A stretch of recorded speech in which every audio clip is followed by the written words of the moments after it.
Hey, how's everybody doing? This is Dr. Joe Martin with the Doc Joe Show and the Warrior Mindset Podcast. We have a really good guest today. His name is Kyle Corbin. He's been one of the trainers in my gym on the other side of this wall for a bit now.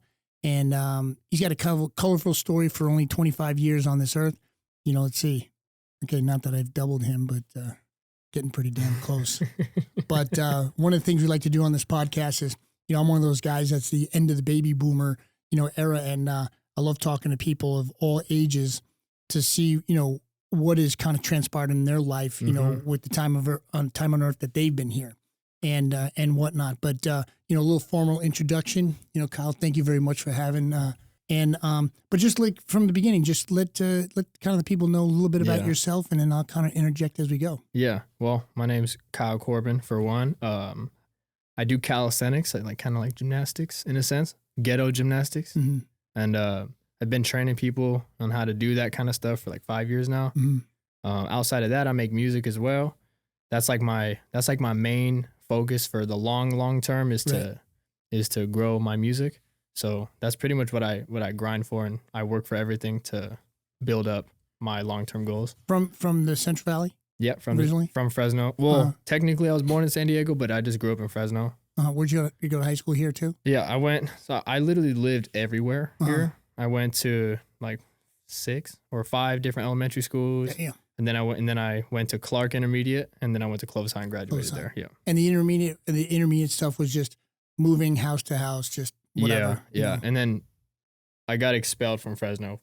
So that's why we came over. Oh, so he's 25 years old. He's already been expelled from. Was that from elementary school or?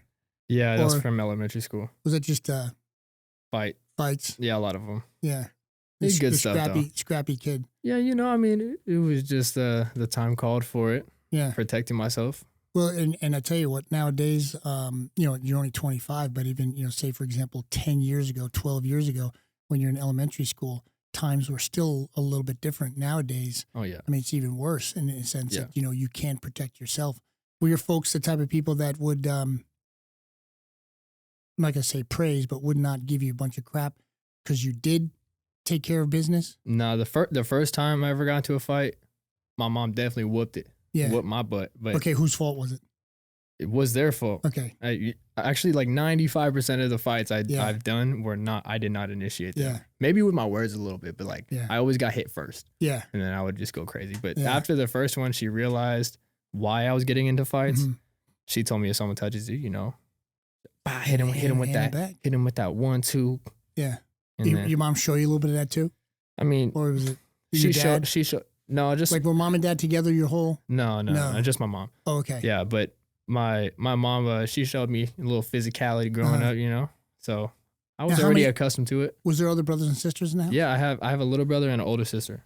Little brother like 6 years younger. Oh, so that was a lot difference. Yeah. Yeah. Sister 2 years older. So was she involved in any trying to protect her little brother, or she knew you could kick some ass?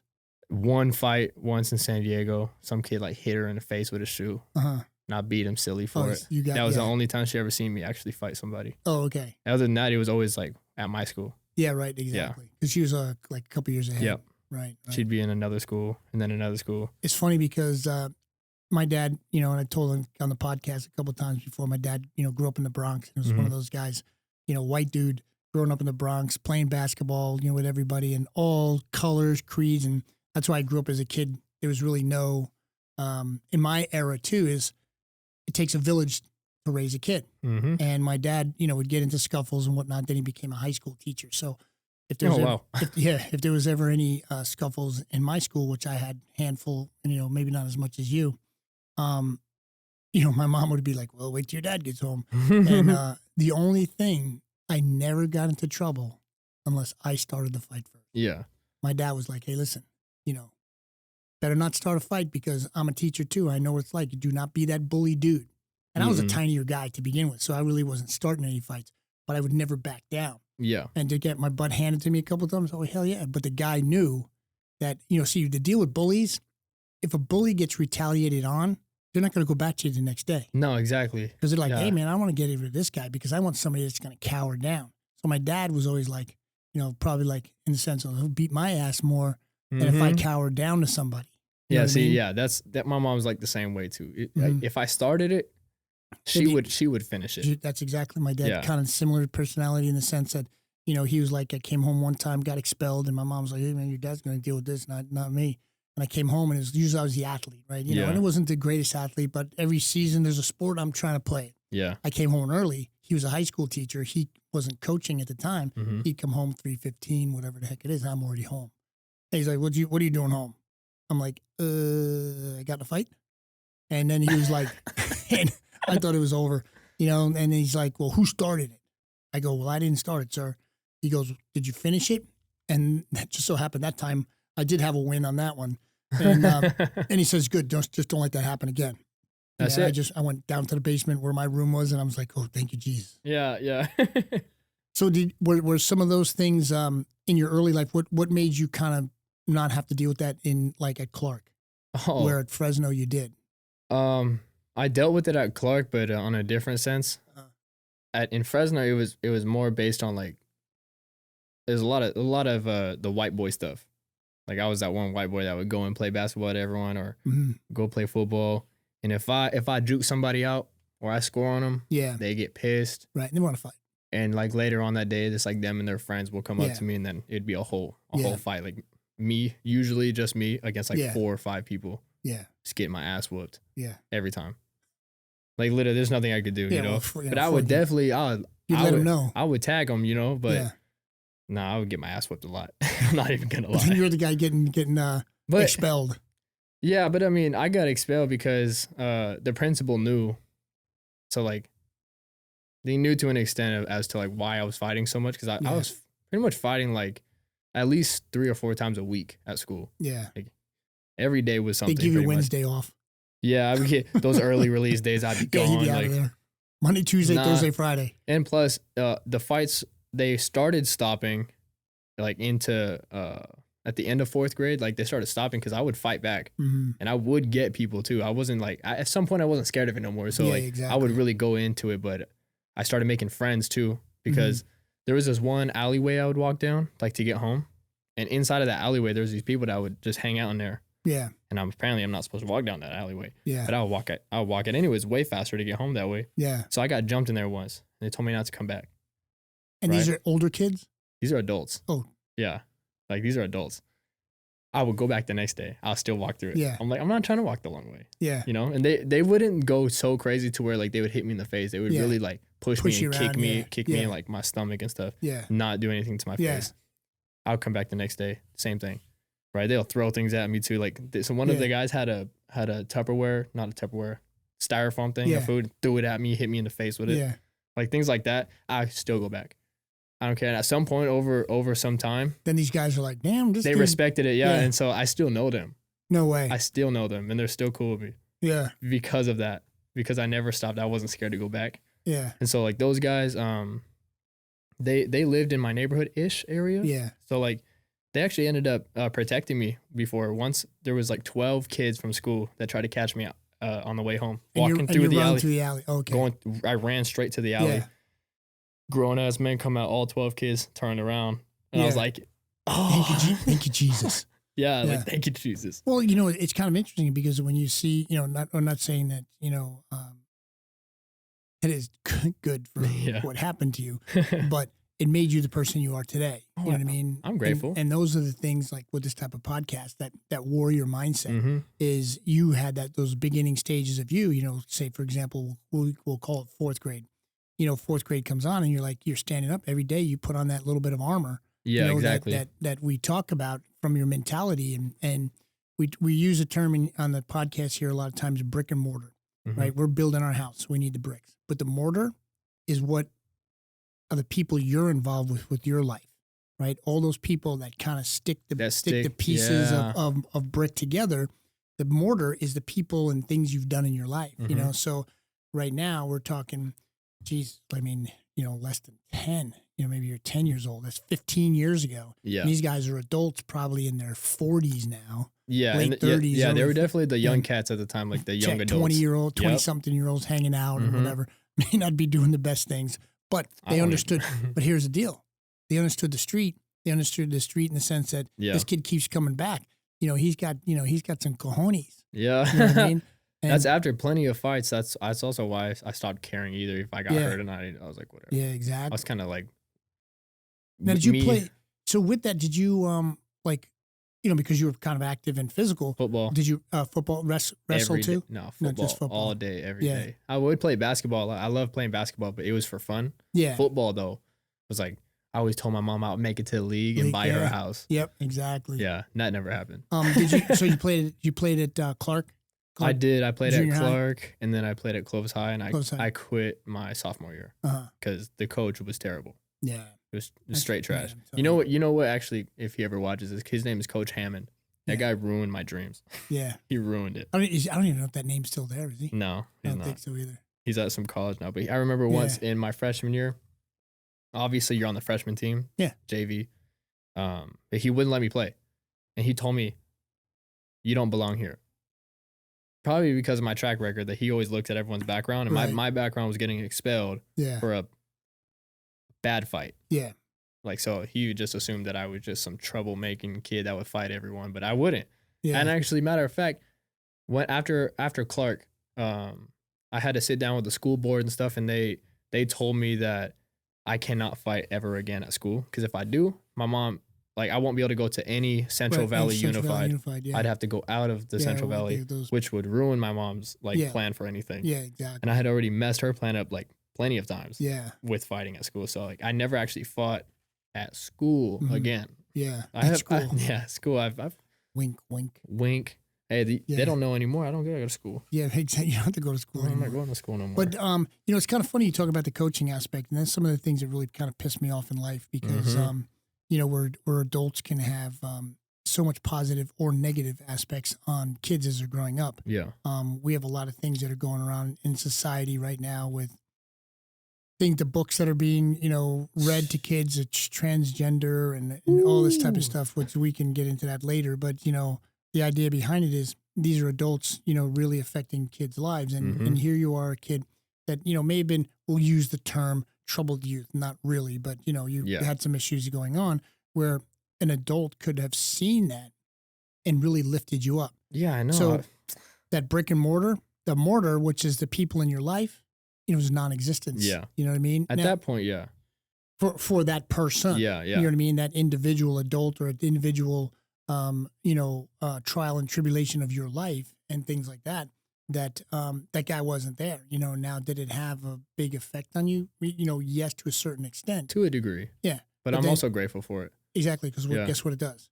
Yeah, I mean. Makes you what? I mean, it made me a lot stronger. You want to know why, though? I ended up, I was so pissed because I knew that if I continued playing football for the school, because I wanted to go to Edison and play football because the coaches, they asked me to play over there, but I couldn't. Yeah, couldn't transfer. Yeah, and I had some friends too that I just couldn't go over there. So I ended up switching to rugby. Oh, nice. I played rugby sophomore year and then ended up becoming pretty good at it. Where'd you play? So at first we played for Clovis High. This is how bad that coach was, by the way. I played for Clovis High. We had a bunch of friends. It's off-season football too, so it's opposite. So some of the football guys would come and play with us too, and made some really good friendships. That same coach got that club banned from our school. The Fresno club, from Fresno Unified. No, Clovis Unified. Coach Hammond, the head coach of the Clovis High football team, got our club banned from school because some football players are playing. Not me. Yeah. Not because I was a football player playing, because maybe some other ones that he liked more. That's crazy because now the school district, this is many years later, but the high schools in town here, Buchanan has a good team, Memorial has a great team, and the whole team he disbanded. He literally, and so what ended up happening was half of our team, we were rivals. The rugby rival was Buchanan. Oh, yeah. But the Buchanan coach is a good guy. He's a great guy. He allowed, because he was a rugby guy himself. Yeah, yeah. Because back in the day, a lot of the rugby coaches now are guys that I work with because I was a team doctor for them for years. Yeah, exactly. And he's a great coach, an amazing coach actually, because he actually allowed half of our team. Who's the guy? You remember the name? Coach Gavin. Oh, Coach Gavin. Yeah, a good friend of mine. Yeah, he's a great guy. Tabalata. He allowed, I always forget the last name. Yeah. This kid trains in here. In the gym. I seen him. I talked to him the other day. Yeah. Pretty much, he allowed a lot of our teammates, if we wanted to join the Buchanan, This is a club. and obviously most of them were like, nah. Yeah. Did you play for Buchanan? I did. I switched. I was like, I'm not about to just stop playing because of Coach Hammond. Nice. So instead of like allowing that to like do anything, I ended up joining. We had a lot of tension on the team because originally we're rivals. So like it took a while. Mainly rivals for football. Yeah. And baseball, even in rugby, it was we were those games when we would play against Buchanan, they were rough. Oh no. Yeah, 100%. we would go crazy on each other. But I had to join the same dudes that I would be talking smack to the whole time. And same for them. And we ended up like really figuring it out and making a really good team. We went undefeated my senior year, went all the way to the playoffs undefeated, went to the state championship and lost. Who'd you lose to? Somebody down south? I don't even remember anymore. Yeah, I think it was some Sacramento team. It's kind of ironic when you talk about that, and we think about from a high school level where, you go from, say, Clovis High to Buchanan High, and we're talking just life and competition. Yeah. Where you had to we'll use the term, traded to Buchanan. But in real life, you don't think that stuff happens. No. But anybody who thinks that doesn't happen in pro sports, when Johnny gets traded over and now he's going to take over some guy's spot or try to take his spot on that team or whatever, they're going to be, who's this guy? Same type of stuff exactly happens in the pros as it does in high school. Then they get over there and those same guys that they was talking smack to all over the field. What's up? Now they got to play with them. Yeah, they got to play with them now. Yeah, that's just life, man. In business and these are the things we talk about like on this podcast with those. It's that armor you got to put on every day. You got to put that on. And you got to tell yourself, nah, man, I'm not gonna let this affect me, and I want to play. You know what I mean? You said, okay, well today I'm gonna get some trash talking for a while, but I'm gonna put on my big boy pants and I'm gonna play for this team. I'm not even gonna lie to you though. When I switched over to Buchanan, all of that stopped because of Coach Gavin. Yeah, he's I've known him 20 years. He's a great coach. Like I said, the Clovis High team, it was way more laid back. And so like the camaraderie between the team, it was good. Don't get me wrong, we were all good friends. It was a good team, but it was unorganized amongst the team members. The coaches were good. They were good coaches too, but we were unorganized as a team. Like we would really just be talking crap. Even in mid game, we would talk crap to each other, like get mad at each other. But when we got with Coach Gavin, it was like that for like a couple of weeks, but he would just make us do suicides until we got over it. Dude, I was just going to ask you that because that guy don't play. No, he don't play. He's a guy that has integrity. Yeah. And a shout out to Gavin, on this. Shouts out to Coach. Yeah, man. I mean, like I said, let's see. Well, he was 23, like almost, 23 years I've known the guy.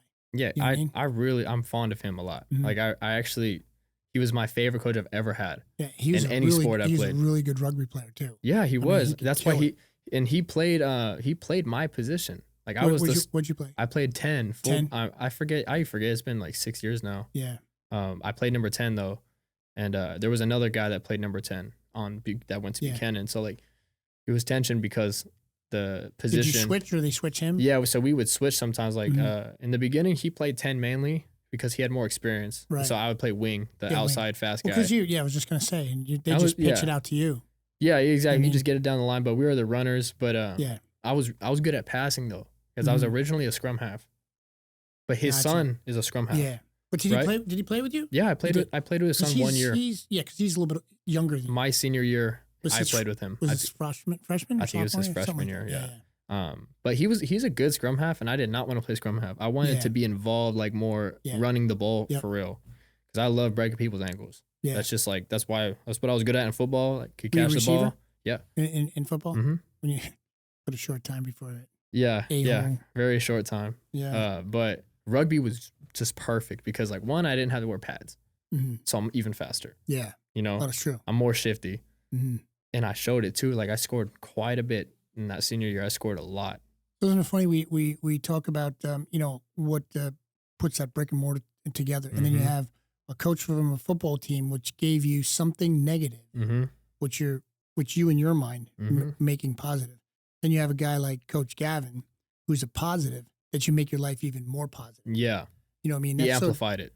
That's so trippy, and that's why I love talking with people about how they've become successful, how they've persevered. Like you could have, right, fork in the road. Football is not part of in your picture anymore, and you have to make a left or a right. Yeah. One turn is to do nothing, and God knows what could have happened. We don't know. Yeah, no. But instead, you moved the other direction, and you played rugby, and then you had some positive influence from a coach like Gavin. Yeah. You know what I mean? When you finished up at high school, what'd you do right out of high school? This is where the stories start. Oh yeah, here we go. It's time. Here we go. This is where they go. Yes. All right. You thought the first part was stories. Nope. Yeah, well, the beginning part is like, where were you, and where were you in the night of the 5th? And, that's the intro. Yeah. Okay. Right out of high school.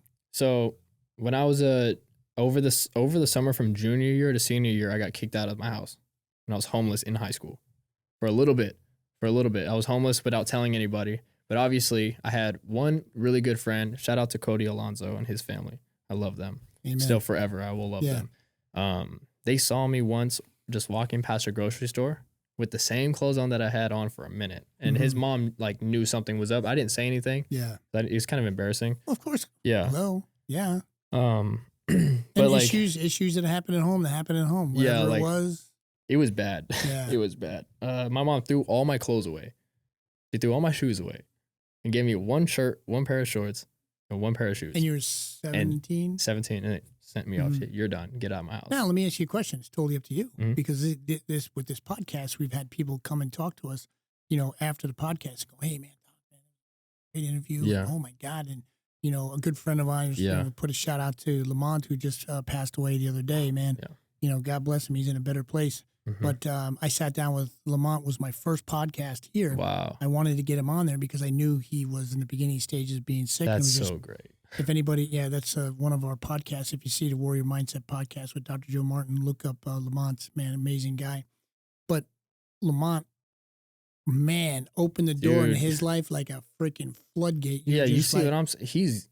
Oh my gosh, it's ridiculous what that man has gone through. So with that being said, totally up to you. The question that people in the audience are going, well, what the frick, man? What the hell did you get kicked out of the house for? Oh, I mean, honestly, it was nothing crazy. Mom was just pissed off. And you grew up with no dad in your... Yeah. At this time, my mom did have a boyfriend, or he might have been her fiance or something at the time. But they both had drug problems. Oh. So my mom was just... that's why I had to play sports, because I didn't ever want to go home, because if I went home, I'd just get my ass beat, or I'd get chewed out for something. But you didn't do, or just because of under the influence. My dad was an alcoholic. Yeah. So you get it a little bit. You come home and you wake him up, if he was asleep and you wake him up, then all of a sudden, shit. And now it's just... you just messed up. There's no reason for this. Yeah. But no, dude, I totally 100%. It's pretty much the same thing. Whether it's drugs or anything else, whether it's under just the influence. If they work too much and they just have stress from work, and they don't really see their kids too much, they just get pissed all the time because they're so stressed. Same thing. It's an addiction to something. But my mom started taking everything away from me, everything. She took my door, she took my mattress, she took my clothes, she took everything. And she just kept taking more, and she kept taking more, kept throwing it out, getting away. So I was literally sleeping on the floor at my house. And then one day she picks up a stray dog. This is the day I get kicked out. She picks up a stray dog. And it's fine. It's a little dog. We had 3 other dogs, or 2 dogs at the time. One little tiny dog, and this other dog she found was a tiny one. Well, this one bit me. Right? We're sitting on the couch. It was chill, but it bit me. And my mom said, "Don't let it bite. You gotta smack it." Right? And I was like, "Nah, it's fine, So, no, you need to smack it so it knows not to bite you." So boom, I smack it. It bit me again, but this time it barked and growled a little because I hit him. Yeah. My other dog attacked it. And so they started going at it, and they're little dogs, but it was a bloody little fight. It got our other dog a little cut up. My mom blamed it all on me. Straight kicked me out right there. I was done. Never lived with her ever again either. That was the last time I lived with my mom. Wow. Now you guys still be cool? Yeah, I think we're closer than we've ever been. No, okay. Listen, God bless. Yeah, my mom is a huge part of my life. I love her. Yeah. To be honest, I'm actually grateful she did that, because it sent me on a huge journey of honestly growing through a lot of things that would have taken me years, twice or 3 times as long to learn. Yeah. And I'm not saying I'm perfect at things, but I learned so much stuff. So when you got kicked out, where'd you? I started walking straight. I just didn't stop. I just walked. Bicentennial Park? Yeah. I ended up going over there for a little while, for a week. Was that kind of like Forrest Gump when he started running? Yeah, just like that. And then he just stopped. Just like that. I'm done. Yep. Yeah. I remember because this Bicentennial Park's not too far from Clovis High. Yeah. So I went there, and it's a chill park because that's where I practiced. Yeah. That's rugby practice is right there. So it was perfect. I would just go over there. Then my friend was going grocery shopping with his mom. His mom saw us, and I said hi and stuff. Oh, I'm just getting water. You know, I told him I got no money. No, I had nothing. I had nothing. I didn't even have a phone or anything. So like, I wasn't allowed to have a phone.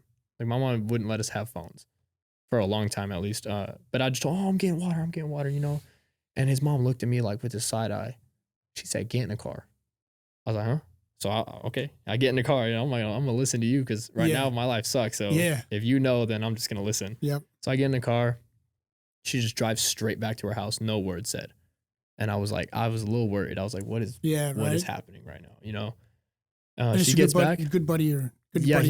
he was like the only person in the football team that was actually nice to me. Yeah. Like everyone else, not everyone. There was a few people. Like shout out Tyler Collier. Like always good vibe people, but most of them were just kind of assholes to me. Yeah. Especially they would make fun of me because I wouldn't play. Yeah. So I was like, that's why I stopped playing football. It was just stupid. But once she got home, she calls the cops. Like first things first. Hey, I have someone out here, blah, blah, blah, this and that. Right. So they come over to the house and they ask me, okay, why are you on the streets? Yeah. And where's your stuff? I said, well, I don't have no stuff. Okay, where is it? I was like, it's probably in the dump. And they're like, why? It's like, well, my mom kicked me out.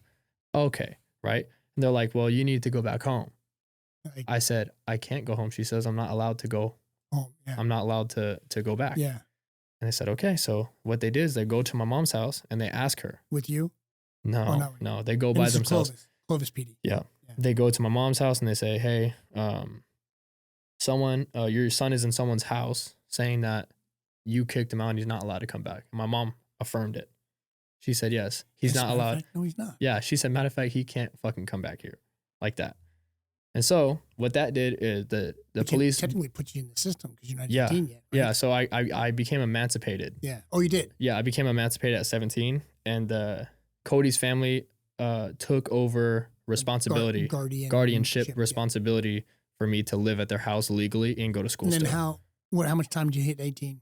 Was that your senior year? Yeah, that was my senior year. So I hit 18 in November. So school starts like August. Yeah, August, and then hit 18 in November, then graduated in June. Yeah. So I became emancipated just for a protection thing that they were saying. Well, so legality where somebody knows where you live. Yeah. You know and then had their address as my home address. Yeah. So I lived with them all the way until I graduated.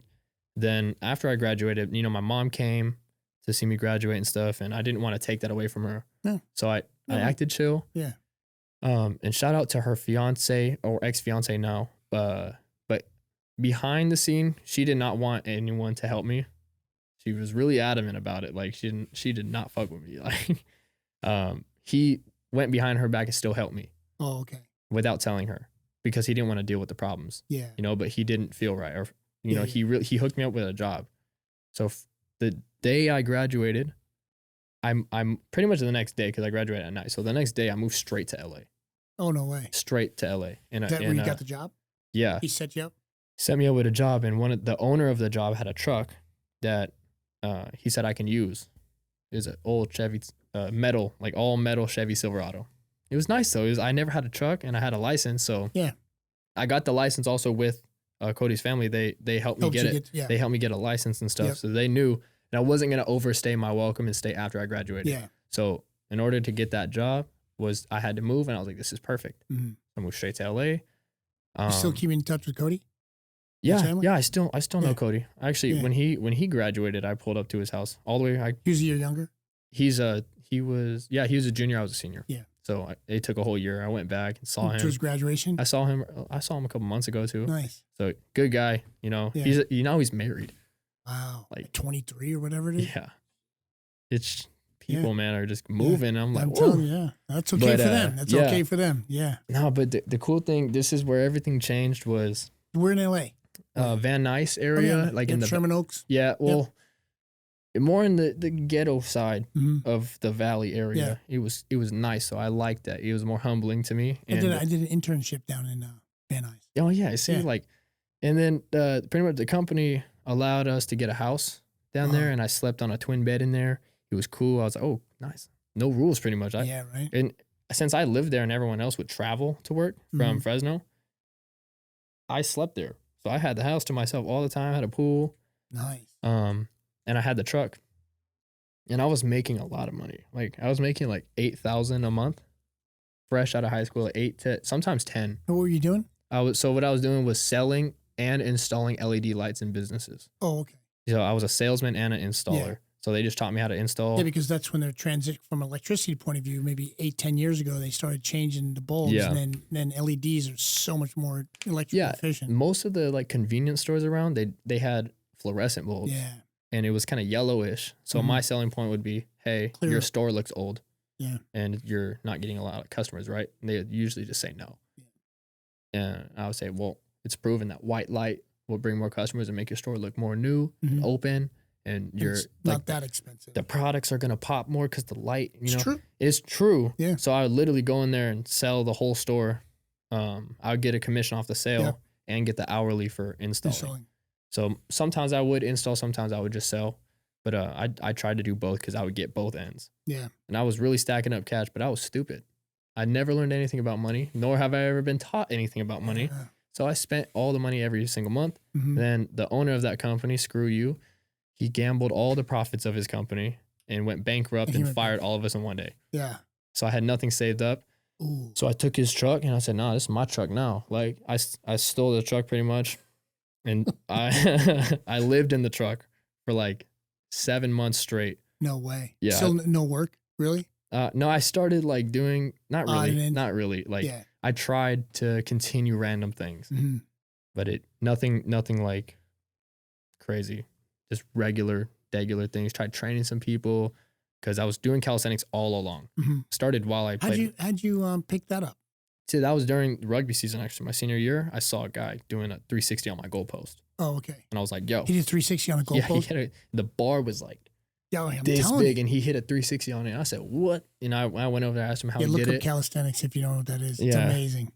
Matter of fact, look up street workout or look up the West Coast Warriors, and you'll see. That's right. You'll see what we can do. Yeah. Exactly. No, but yeah. Amazing stuff. That's how I met Lamont and all of that. And they taught me, and I just been doing. I did it. I never stopped it. Because even down in LA, it's huge. And in LA, it's bigger, so it was better for me. Beach, right? Yeah, and I ended up meeting these guys at the beach, Gavin and Cameron. Yeah, or Gavin and John and Cameron. All three of those guys. I met them all one day and freestyle with them a little bit. That turned into them inviting me to be on the team. Nice. So all along, like practicing with these guys and stuff, I'm still dealing with reality. Like, to me, it was weird as hell to me because I'm from Fresno and they're from the suburbs of LA. Nice suburbs. Yeah. Grateful enough, like that's a good thing, I think. Yeah. I think that's a nice way to grow up instead of my way. Yes. So like to me, we were very different people. Like I would confront anything. Like now, where were you then? You were hanging out. Were you hanging out more towards the beach because you really didn't have a lot of job work, did you, at that time? So, odds and ends. I bounced around jobs, like all the way from valet. I did valet on Venice Beach. Yeah. When I did valet on Venice, I lived in an apartment with 7 people from Brazil, a 1-bedroom apartment, and I slept on the floor. Were each calisthenic guys? No. What? Because I knew somebody that knew somebody. I knew a guy. I knew a guy that knew a guy that knew a guy. And what do they have you paying there for the floor? Oh my gosh, it was terrible. How much did you pay? Oh, I didn't have to pay. Oh, you didn't? No. None of them did. Man. So this guy, I wasn't supposed to get hired. This job was specifically to hire immigrants from Brazil. Gotcha. So this guy that owns the company, massively rich guy. I met him and he's driving me around in his freaking Bentley. In LA, I'm just like, I'm pretty much homeless. I'm homeless and he doesn't know because I still clean myself. I carry myself well. Yeah. And I'm sitting in this Bentley like, bro, what the hell am I doing here? Like I'm sitting in a Bentley, I feel good. And then he gives me the job and lets me know, hey, he pays for people's like green cards to get out of bad situations in Brazil. And he gives them a job here and gives them an apartment. I said, well, I don't have nowhere. And he's like, I could put you in one of my apartments in Marina Del Rey. Really? Yeah. Marina Del Rey is a nice place. Definitely didn't complain until after doing that for a few months. Yeah. You realize like I'm sleeping behind the freaking bedroom door, like against the wall, just like all squished up. with a pillow and like a thin ass little blanket and use like my sweater and pants for the warmth. Yeah. Doing that for a while kind of like get your energy low. Yeah. So low to where I was just like, I hated everything. Yeah. And then here goes more travels. Then all of a sudden I quit. I couldn't do it no more. I quit the job. I was like, I'm not supposed to do this. I'm supposed to be doing something else. Yeah. You're supposed to be driving the Bentley. Yeah. I was like, bro, like I hated where I was. Like I really hated it. So I ended up going to a competition and I met a girl there. On the beach? No, in a Fit Expo. Oh, Fit Expo. Yeah, in LA, a Fit Expo in LA. And I didn't compete. I went to watch, but I met this girl there. We started talking. I had no idea who she was. Turns out she was famous as hell, but she liked me. I was like, whoa. So we started talking. Next thing I know, I literally move into her house with her parents and everything. They wanted me to stay. They wanted me to stay. No way. I didn't even ask. What did she do? I lived there. No. What did she do? Like you said, was she calisthenics? Oh, she's. I'm not even gonna say the name because yeah, that's fine. But she did like, she could do calisthenics. Yeah. She just does like whatever for videos and they just go viral. And they go viral. Like sometimes it'd be CrossFit, other times it'd be random things, but she would just go viral all the time. God bless her for helping you out for a bit. But I will say, outside of her like breaking my heart, she cheated. That was the first girl I witnessed someone cheating on me. Oh, I witnessed it. Sorry about that. Yeah, don't worry. I didn't act out. Bro, it's that armor, right? We talk about it like this. I always go back and all the podcasts we do, throughout the conversations, it's like it always brings back to me. It's like, ooh, got a little chink in the armor. Somebody threw a spear at it, but you're like, just kind of brush it off. At least I try to brush it off. That was a tough one to come back from too. Yeah. That was a tough one for me because it was like the first time I felt that. Oh, that little bit of love. That first time you're like, oh, I think I love this chick. To the point where I was even like setting up their Thanksgiving dinners, bro. Like, like to that point where I was that close with their family. But no, it didn't matter. So how long would you hang out with her? I was with her for like 7 to 9 months around, give or take. Even Mark I've invited him over to her house and she lived up in the hills in San Diego. So I lived in San Diego, by the way. I moved out of LA, went to San Diego. Gotcha. Yeah. Lived around there, did some bad things for money. Didn't have a job, but I did other things for money. I sold things because I knew someone that owned a farm. And so he told me, hey, you can do this and that. You can get good money. And I needed it. So I did it. It was cool. At any point did you tell yourself a little bit along the way, I gotta start putting a little bit of money away? Still wasn't there yet? Trust me, I wasn't there. You want to know what happened, which was what sent me back really far? Pretty much I had, I think I had like $11,000 when she cheated on me in cash. Oh. In my backpack, and she didn't know about it.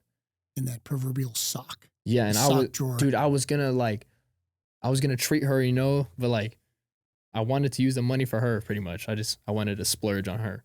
That's kind of how I am. Yeah. But she cheated on me, so I got pissed. I didn't have a car. I was going to buy a car, but I didn't. What I did was I got on a train to go to LA first. Yeah. Because my friends were there. Coming back this way. Yeah. Yeah. Get on the train. Without telling her, one night, I just disappeared. Oh, at night while she was sleeping. And you still didn't have a lot of stuff of your own anyway. No. Yeah. No. Some clothes. The stuff that I did have, like shopping a little bit over those months, but I took everything with me. Yeah. And I had a bag. I had more bags. And you still had the truck? No. What did you do with the truck? I got in a car accident. Oh, jeez. I fell asleep when I was on the freeway and hit the median. Oh, and totaled it. Yeah, it was just this truck already had issues. Yeah, so I left. I literally left it. It wasn't in my name, so it wasn't in my name. So I was like, man, this truck, But I get on that train and I go straight to the mall. In downtown in LA. In LA, I go straight to the mall and I start buying shoes. Oh my! Like but you had nowhere to carry it. Yeah. You didn't care. I bought anything I could pretty much. I spent every single dollar that night. 11 grand. Yeah, and I started posting everything. I bought a Rolex. That's awesome. Hey, and I'm awesome. 19. I'm 19. I bought technically two Rolexes. I got a fat deal. I spent like $7,000 in total on just 2 watches. Yeah. And they were technically used, yeah. But I was like, oh, it's a flex. Yeah. I get these Rolexes. Oh, yeah. I had 2 of them. Man, this is what love does to you, bro. Yeah, dude, it is crazy. I was like, I don't recommend this. Yeah. So that's tell everybody else watching out there, do not spend $11,000 when you break up with your girlfriend. Yeah. That is not a good thing to do. And honestly, don't lie to your woman either if you're making money. Just keep it honest with the people, because I think that's what made me do it. Was I knew no one knew it. I had stuff, and technically at that time I felt like I didn't really have any family to talk to about it. So a lot of it, and you're basically test driving everything you're doing in life, on your own. You know what I mean? But again, like that never happened again since then. Like I never was that stupid with money ever again. Never. Actually, I've done a lot better since.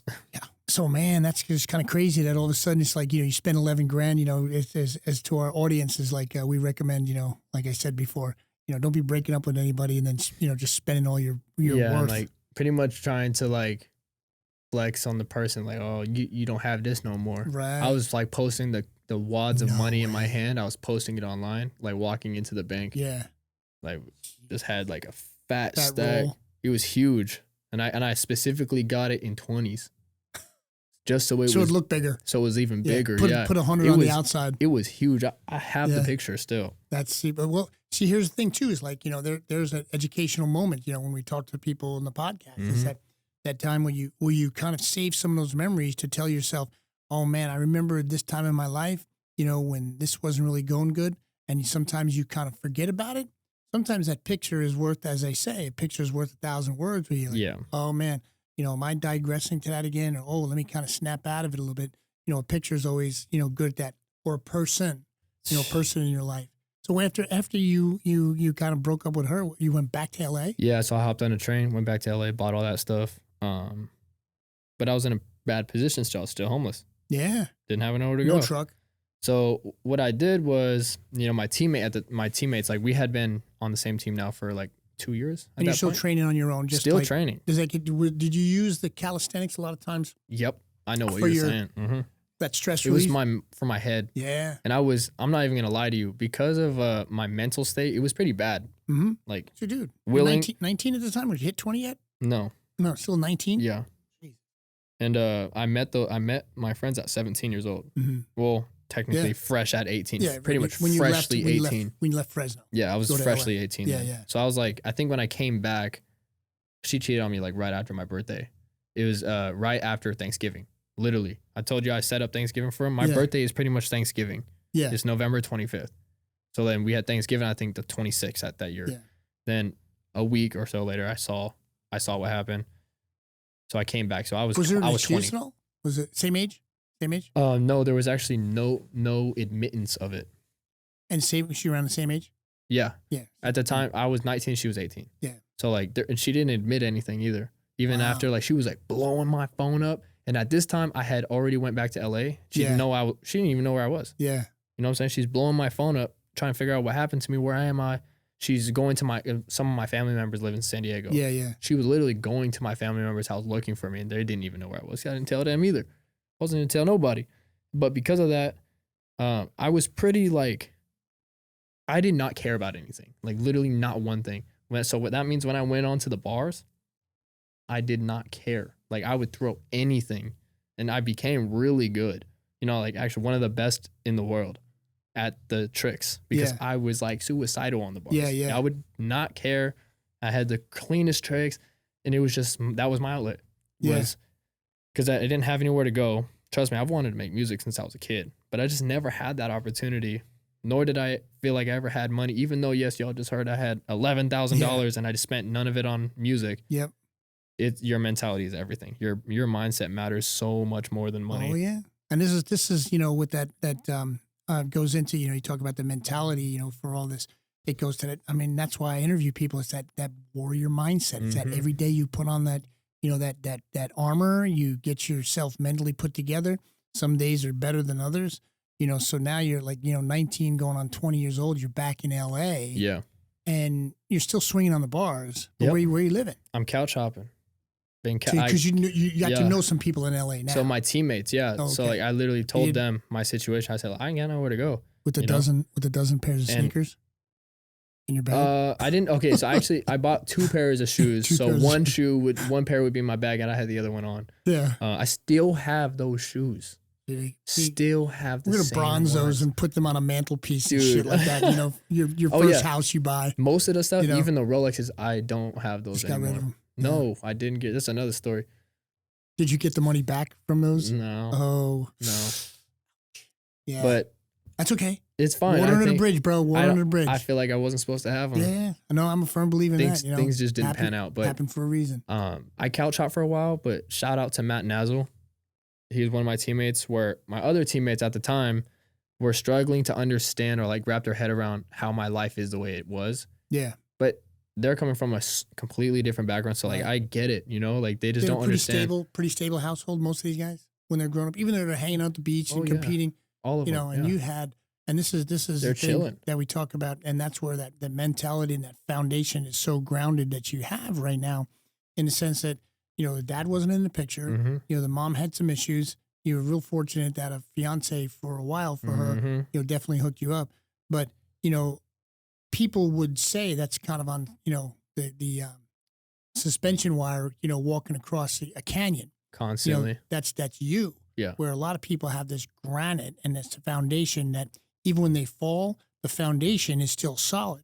In your case, at any moment, falling off a trapeze like that, or it was starting completely over. Exactly. Yeah. Or you're hitting the deck. Yeah. And all of a sudden it's like, gosh damn, you know, where's that foundation for me? Up back on the freaking high wire. Yeah, exactly. You know what I mean? Actually, that's a perfect explanation. There was no foundation to anything for a long time. Like, so you hit 19 there. You're couch hopping with some people. So you know, hitting on 20. You know, we got 5 more years, 5 years, and exactly. So, I mean, when did things kind of from that L.A. then right here at this moment, at that moment right there, when my friend Matt Nazzle, who's on the team, he was the only one that was like, you know what, a little bit older guy, same age. We're all pretty much the same age, all of us.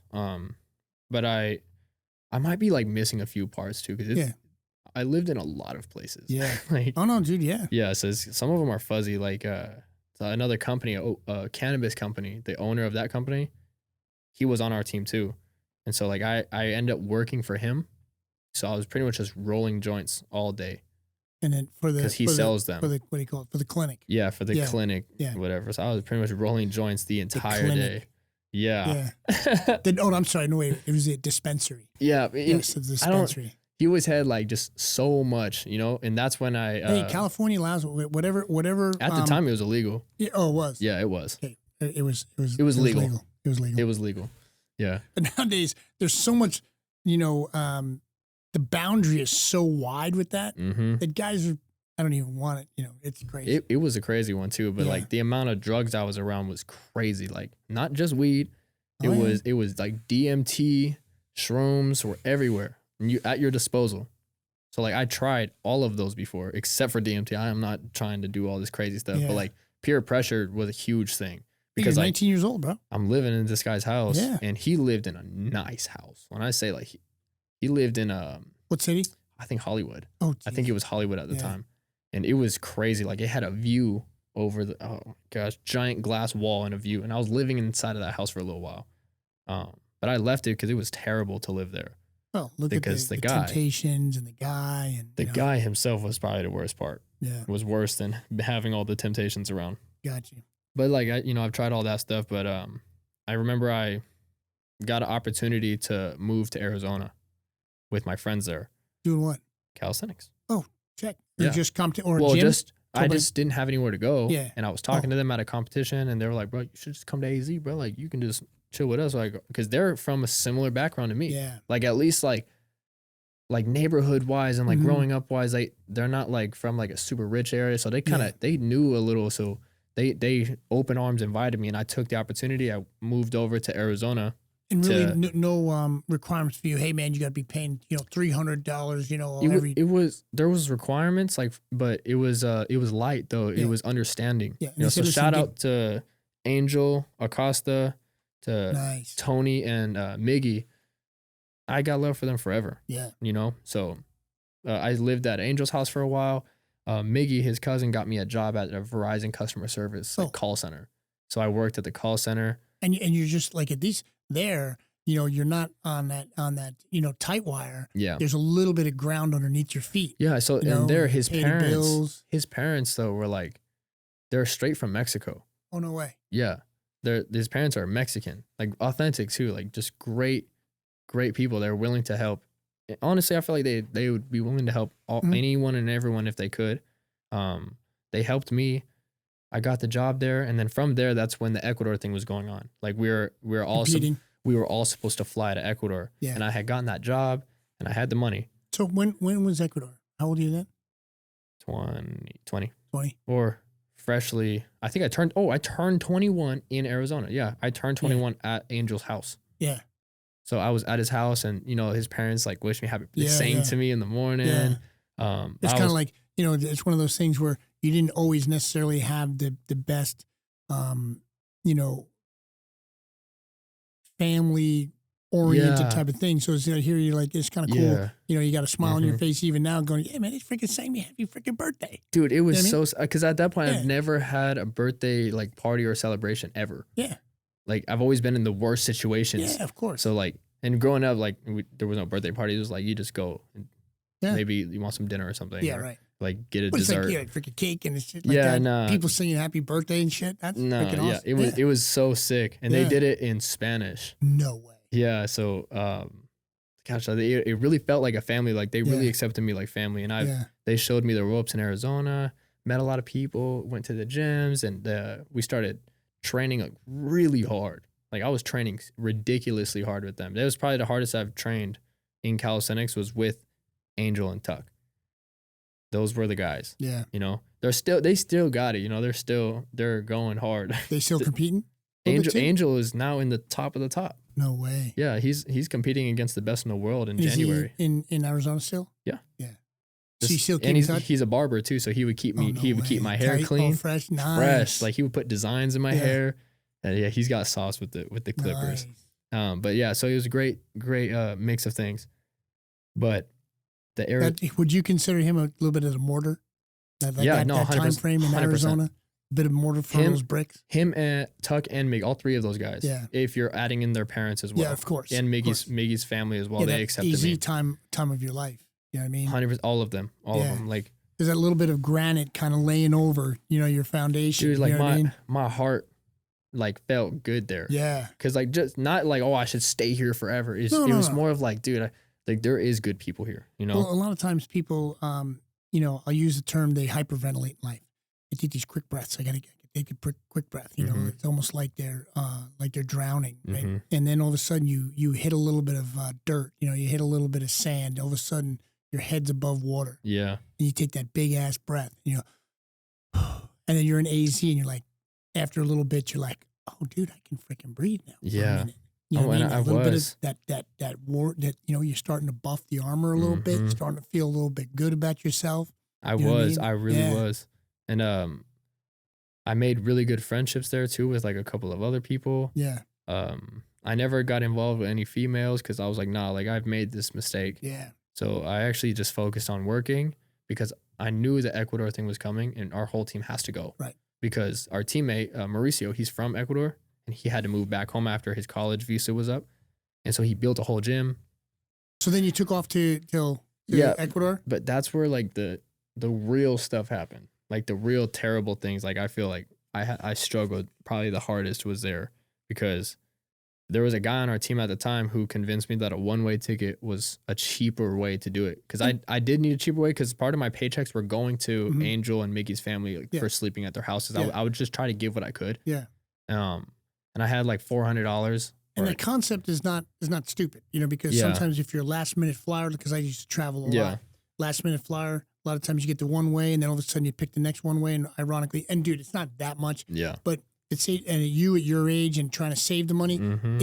it isn't a stupid thing to I say. went for it. Yeah. Now, ironically, I don't know, but that's within the United States. It's pretty easy. Yeah. So I'm probably going to start off your story here by saying, well, it's pretty easy to kind of go one way, to Chicago and then take a one-way ticket back. You don't know how long you're going to stay. Exactly. Blah, blah, blah, blah, blah. So you're probably going to tell me it doesn't always work like that overseas. It doesn't. So we get to Ecuador on a one-way ticket Yeah.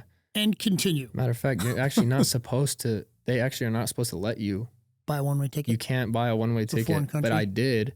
I bought it, and typically they should refund it and say you can't do that. You need a round trip. Yeah. Because you're a U.S. citizen. Yeah.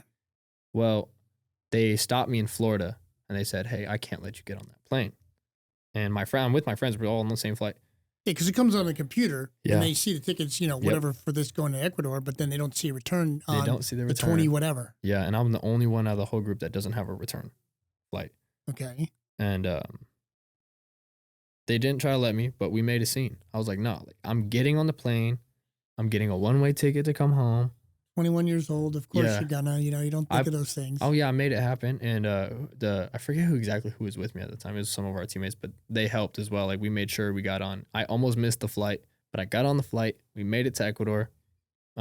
Competition was great. How'd you do?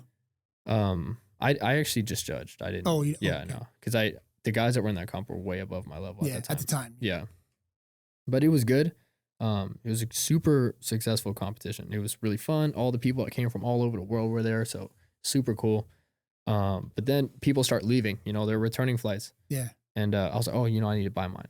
So this is what happens. This is where the shit happens.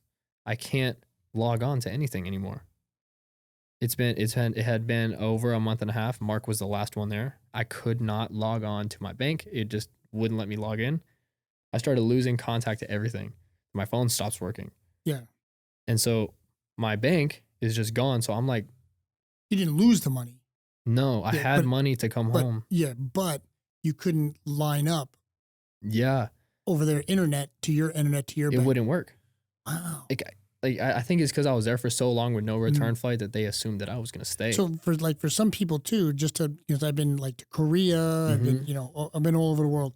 Some of them you have to have a visa, right? So the way it works sometimes too, depending on the country, you can stay for 30 days without a problem, 60 days without a problem, blah, blah, blah. And 90 days, yeah. Yeah, so I did one of those deals. I had a return ticket, but I stayed like 3 or 4 days over. So when I got to the airport in Korea, I got stopped too. So I had to go to like the inspection. Korea. I was and I was with the police department or whatever. Now the guy that I was with, we talked, and here I'm a doctor and I'm teaching Korean chiropractors work. Oh, okay. But I say, listen, can you stay a couple of days? I didn't know any different. Yeah. Because I didn't have to get the visa because I didn't plan on staying more than 30 days. But maybe it was 5 days over. And then obviously, guess what you get to do? Pay penalty. Yeah. And it's whatever goes in their pocket. Yeah. I dealt with that. So I paid a couple $100 penalty. I still have my ticket. They just let me on the plane. You know what I mean? Mm-hmm. But like in your case, was there visas involved? So I didn't have a visa. Yes. But to go to Ecuador, your natural like visitation visa is 3 months. Okay, 3 months. So I wasn't illegal yet. Yeah. Yet. So people can walk across the freaking border and they're gonna give you shit in different countries. Yeah, I could not get the ticket. I ended up not getting it. So you had no money to get it either. Correct? I did have money. No, you couldn't get to your bank to pay for a ticket. And even by the time so it's because I had no money, like I needed to figure something out, But I ended up, here goes the girl situation. At the competition? No, this is just one of the girls that lived in the little town that we were in. Oh. It's Ambato, Ecuador. It's a small little town. One of the girls, she took interest in me, and I took interest in her. Yeah. So over there, your guy. Girl. Yeah, and she was at the time, she was very beautiful. She was probably the most beautiful girl there. Every single dude wanted her, but I got her. Yeah. So that made a lot of people not like me. Yeah. Like a lot, including one of my best friends, Mauricio, at the time. Oh, because he was liking her too? Everyone. Oh, okay. But like he encouraged me to do it, and then we ended up getting a fight and he kicked me out of his house. So now don't got nowhere to live in Ecuador. Well, you've had some experience with homelessness. Obviously, you got this history going so far. So hey, luckily what's Mr. Corbin going to do today? There is good people. I just believe this at this point. There's 100%. Good people everywhere. You know what I'm saying? Yeah. Mauricio is also a great person. No, of course. We were just troubled. Yeah. Young cats at the time, just troubled. But his cousins, which they were tension always for a long time, him and his cousins, like they didn't really talk too much. But they took me in. Like very quick. Down in Ecuador. Yeah. So I lived in the city area. So not outside of the city where Mauricio was, where it's way more quiet. I lived in the city. Horns blowing. Yeah, they had a bedroom. Their brother had just passed on a motorcycle accident. And I lived in that bedroom with all his stuff. Wow. Yeah. And then it was uncomfortable. Yeah, we'll pray for him too. And then my girlfriend at the time. Was this girl? Yeah, not at her house though. But this was the same girl. Yes. Yeah, okay. So this girlfriend I had in Ecuador, she's from Ecuador. So she mainly speaks Spanish. She speaks a little English, but like it was Spanish. We spoke Spanish. Her dad was like one of the most wealthiest men in Ecuador. And I'm talking wealthy, like even if he lived here, he'd be rich. Wow. That's how, money's different over there. Yeah. But he owns an auto part company, and it's a huge factory, and there's a bunch of them all over Ecuador. And he's pretty much the one supplier that supplies all the car parts for broken cars. Wow. He's like the monopoly of car parts. So you want a car part, you got to buy it from him. Yeah. He owns all of it. This dude would have Porsches at his mansion. He had a mansion. He had 2 mansions, actually. This guy was so rich, he had 10-foot walls all the way around, 2 mansions. One mansion was for his wife's family, and this one was for his family. No way. Next to each other? Yeah, right next to each other. He kept them both together, 2 mansions. It was crazy. Dude had a glass staircase inside his house in Ecuador. And I'm dating his daughter. And they liked me because I'm American. Yeah. So what can that do for her? What a tangled web we weave. You know, like when you're American out there, a lot of times, like you get side swiped from these girls. Maybe want to be with you because they can get citizenship if they marry you. Yeah. So I'm not saying she was doing that. I don't think she had.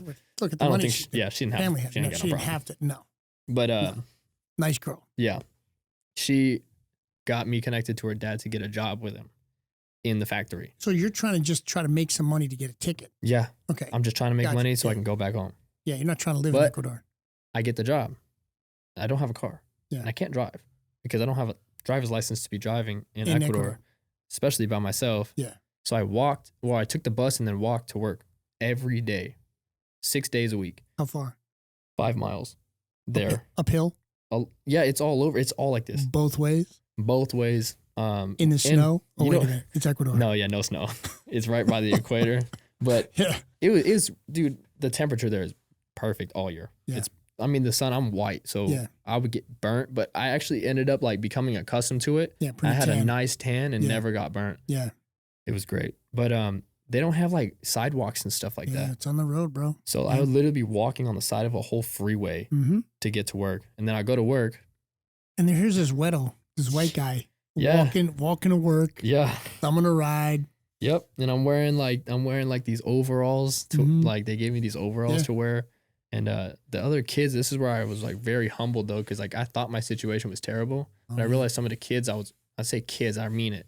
Kids that I was working with in the factory, there was like 15, 16, 17-year-olds working full time. This one kid, his name is Javier. I'll never forget him.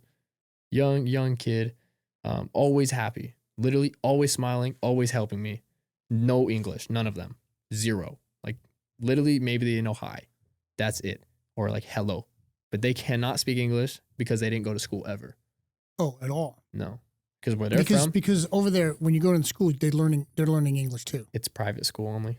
Only. So if you can't afford it, if you can't afford it, you don't go. So with the private school, a lot of them obviously are teaching their kids They teach English. Yeah.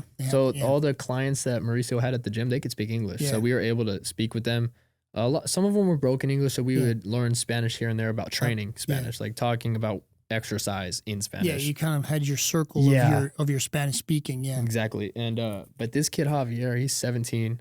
His dad had died like a year prior. So he's head of the household. He's head of the household. Dude. He has 5 sisters, all younger than him. He's the oldest, and his mom is like very sick, can't work. So he's working full time, 6 days a week, 10 hours a day. That's full time over there. Yeah. And you know how much money you make full time in a month? You get paid once a month. $265 cash. Ecuador works with U.S. currency. Oh, it does. Okay. Yeah, so it's all U.S. dollar bills. $265. Now, is it so? For example, to get a bag of rice, 20-pound bag of rice, like we get here, dude, expensive or cheap? Cheap, like 5 cents cheap. Oh, what? Really? Yeah, like you can buy what the?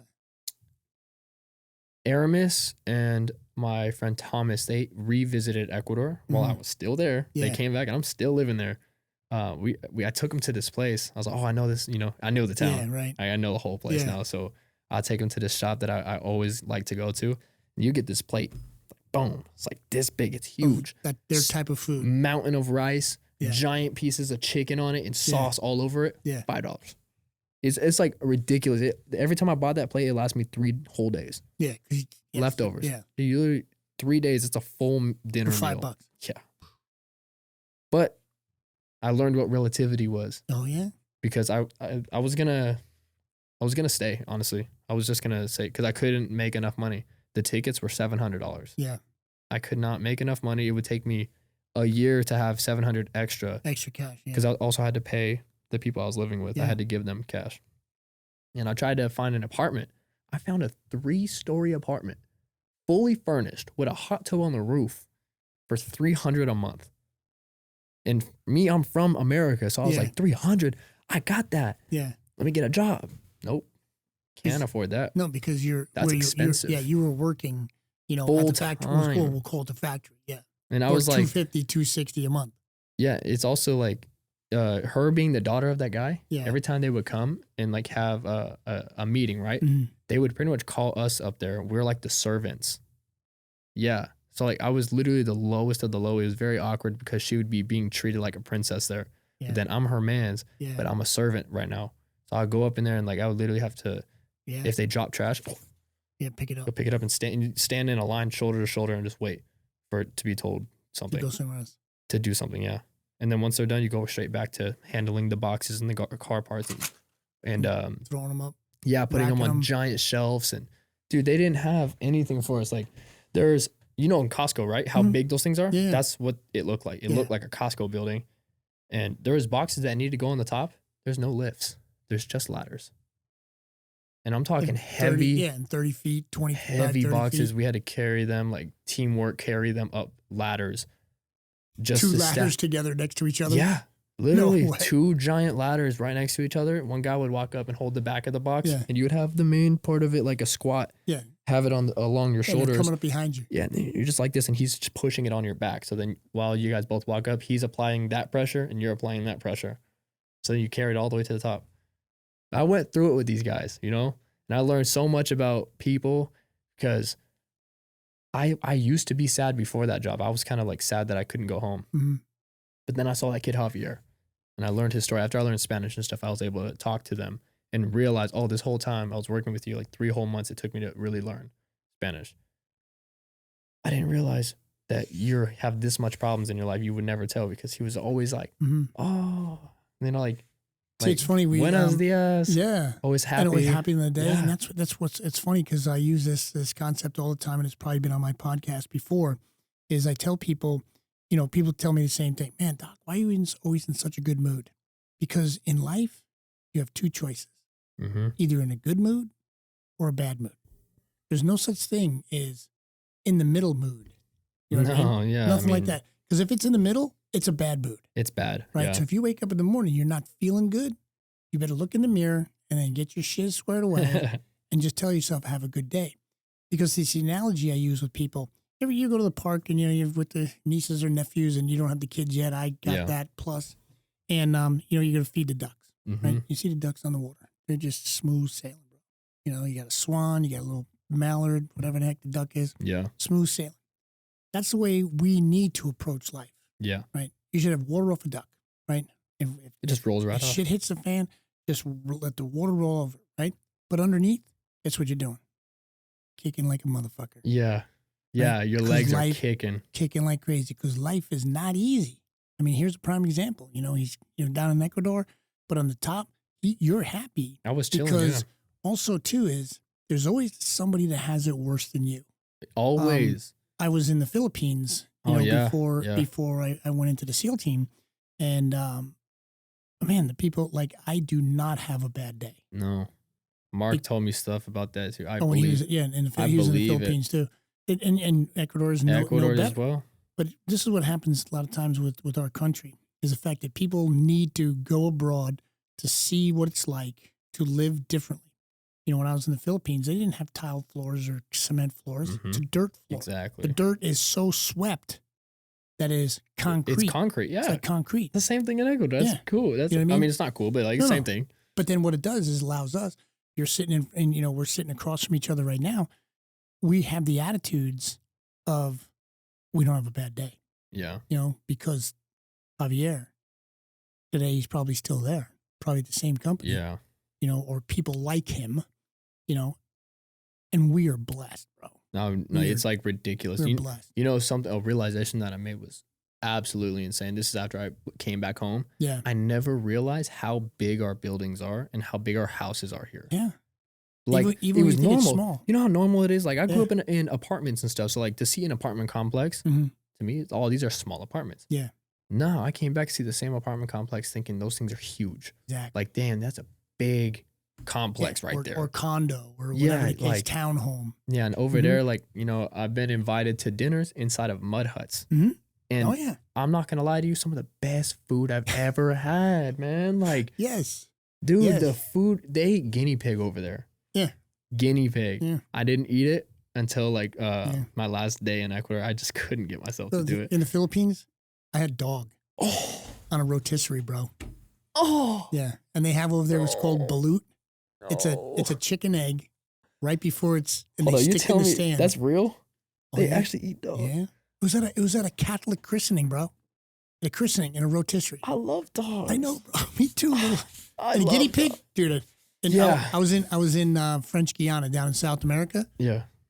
You can go to the store right now and I'm exaggerating, but the Fruit Loop bird toucan probably cost you $5,000 for a toucan. We shot 3 of them out of a tree and ate them. Yeah, when I was with the French Foreign Legion. Was it good? Freaking toucan, yeah, freaking awesome. Was it like? Guess what it tastes like? Chicken? Tastes like chicken. Yeah. Same with the guinea pig. It tastes Dude, like chicken, bro. Iguana. I swear. Iguana. You had iguana? Yeah. I didn't Yeah. even know people eat those. Yeah, we shot them out of the freaking trees with shotguns, and then mainly it's the hind quarter plus the tail. Yeah. Yeah, tastes like chicken too. Swear to God. Are you serious? Yeah. Yeah, so it's like Tastes like chicken. Yeah, and then the other one was monkey. No Swear to way. God, monkey in Hey, French Guiana. What that tastes like?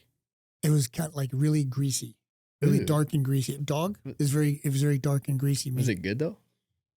Yeah, well, the way the Filipinos cook their food, just like the people from like the sauce and the stuff like that. Yeah, it just tastes like a meat. You know what I mean? But yeah, so bro, but the funny thing about it is it's so funny. Like in some of those countries, they're so grateful, It's ridiculous. for what they have, and the food is unbelievable. I mean, you go to places like McDonald's, Burger King, Carl's Jr.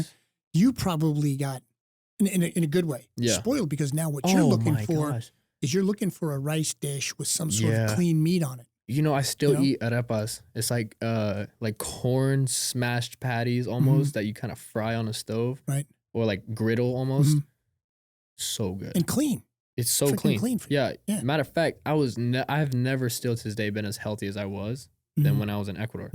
I was ridiculous. Any place around here that has their style of food? Not really. No. Like I've actually tried to find ají, which is this little like salsa, spicy salsa-ish that they always have. Any restaurant you go to, there's ají in the middle of the table ready for you. Yep. Everyone has it. I looked up how to make it.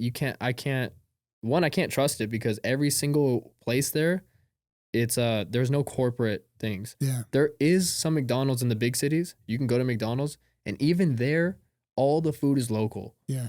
All the food there's like no bad ingredients still. Yeah. But no one goes. Yeah. No one goes. There's like one McDonald's in the whole city. You don't hear there's McDonald's like every mile. Block. I know. Or Starbucks. There's not one. Are they big coffee drinkers down there? No. Because I think Ecuador, they do a lot of honestly, cafe coffee beans. Cafe. Yeah. Yeah. In the mornings. It's different here. Like you know how here we have all these frappes and lattes. Yeah. It's really hot coffee in a cup with the some sort of cream. Some sort of like milk cream. Yep. And stick. Yeah, and a stick, yeah. Yep. And then it's only about this big. Sugar. It's about this, cube. You want to know, not there though. No? You know what they do? Sugar cane is everywhere. Yeah. We pulled off like with some of the kids, we were training, we'll go down the street real quick. And there's just sugar cane like on the side of the road. It's no one's land. Yeah. We just straight break it off and eat it. Yeah, and it's so good. Yeah. It's like a fruit. Yeah. It's juicy. It's like it's wet. I thought they dried out. I thought it was gonna be like a dry thing. No, it was like you make a mess and you get sticky. Like you make a mess eating those things, but they're good and it's a treat. So if you train really hard, you can go and eat some sugar cane. And you're jacked again. Yeah, and it's I think you're bouncing off the wall with the candy. Yeah, get it right from the root, man. And I tell you, it's not what I thought it was. Yeah, it's sweet in a different way. So you're in Ecuador here. You're in there for a couple of months. So how did you get your butt out of there? Yeah, so after the reason why I was like, I have to leave, that girl cheated on me and I saw it. Oh, I witnessed that one as well. Yeah, but this time I was a little more mentally prepared, so it didn't actually like affect me in a negative way. Yeah. I was like, okay, God saying I need to leave. So, and I was like, that was the one thing that was kind of holding me staying there was having a girlfriend. Yeah. And I wasn't going to break up with her. Yeah. She was like the best looking woman ever with a rich family that I can work with. Yeah. I was like, okay, I can do this. Yeah. So like if obviously your status would have changed eventually. Yeah. If you got married. Yeah, exactly. Then you'd be the manager. Then I would have been some. Yeah. But hey, hey, gotta think long term sometimes. Yeah. But it didn't work, which is I'm grateful for it though. Then I didn't have all of the money, but I had some of it, and I just could not make enough. Like $265 a month while trying to eat every day. Yeah, not enough. So with my money and then the rest of my friends, the team, they compiled money. Gotcha. And bought a plane ticket. This time it was like $800 something. Yeah, of course. So we had to compile money, and they did it to get me home. This is what, like 3 years, 3.5 years, 3 years ago. Like 4 or 5. 4, 5 now. What? Yeah. 19, 21, 24 years like ago. 4 years ago. Yeah. So it still got worse. The day I landed late at night. So, I went and saw my friends for the first time in a long time. Yeah. Yeah. Keep in mind, I was illegal after 3 months in Ecuador. I almost went to prison there because I got pulled over driving 2 clients that I had, training clients. Yeah. I had 2 training clients in Ecuador. I was driving them to the park because their parks have bars. Yeah. I just got arrested. And by the grace of God, somebody just knew somebody that knew me.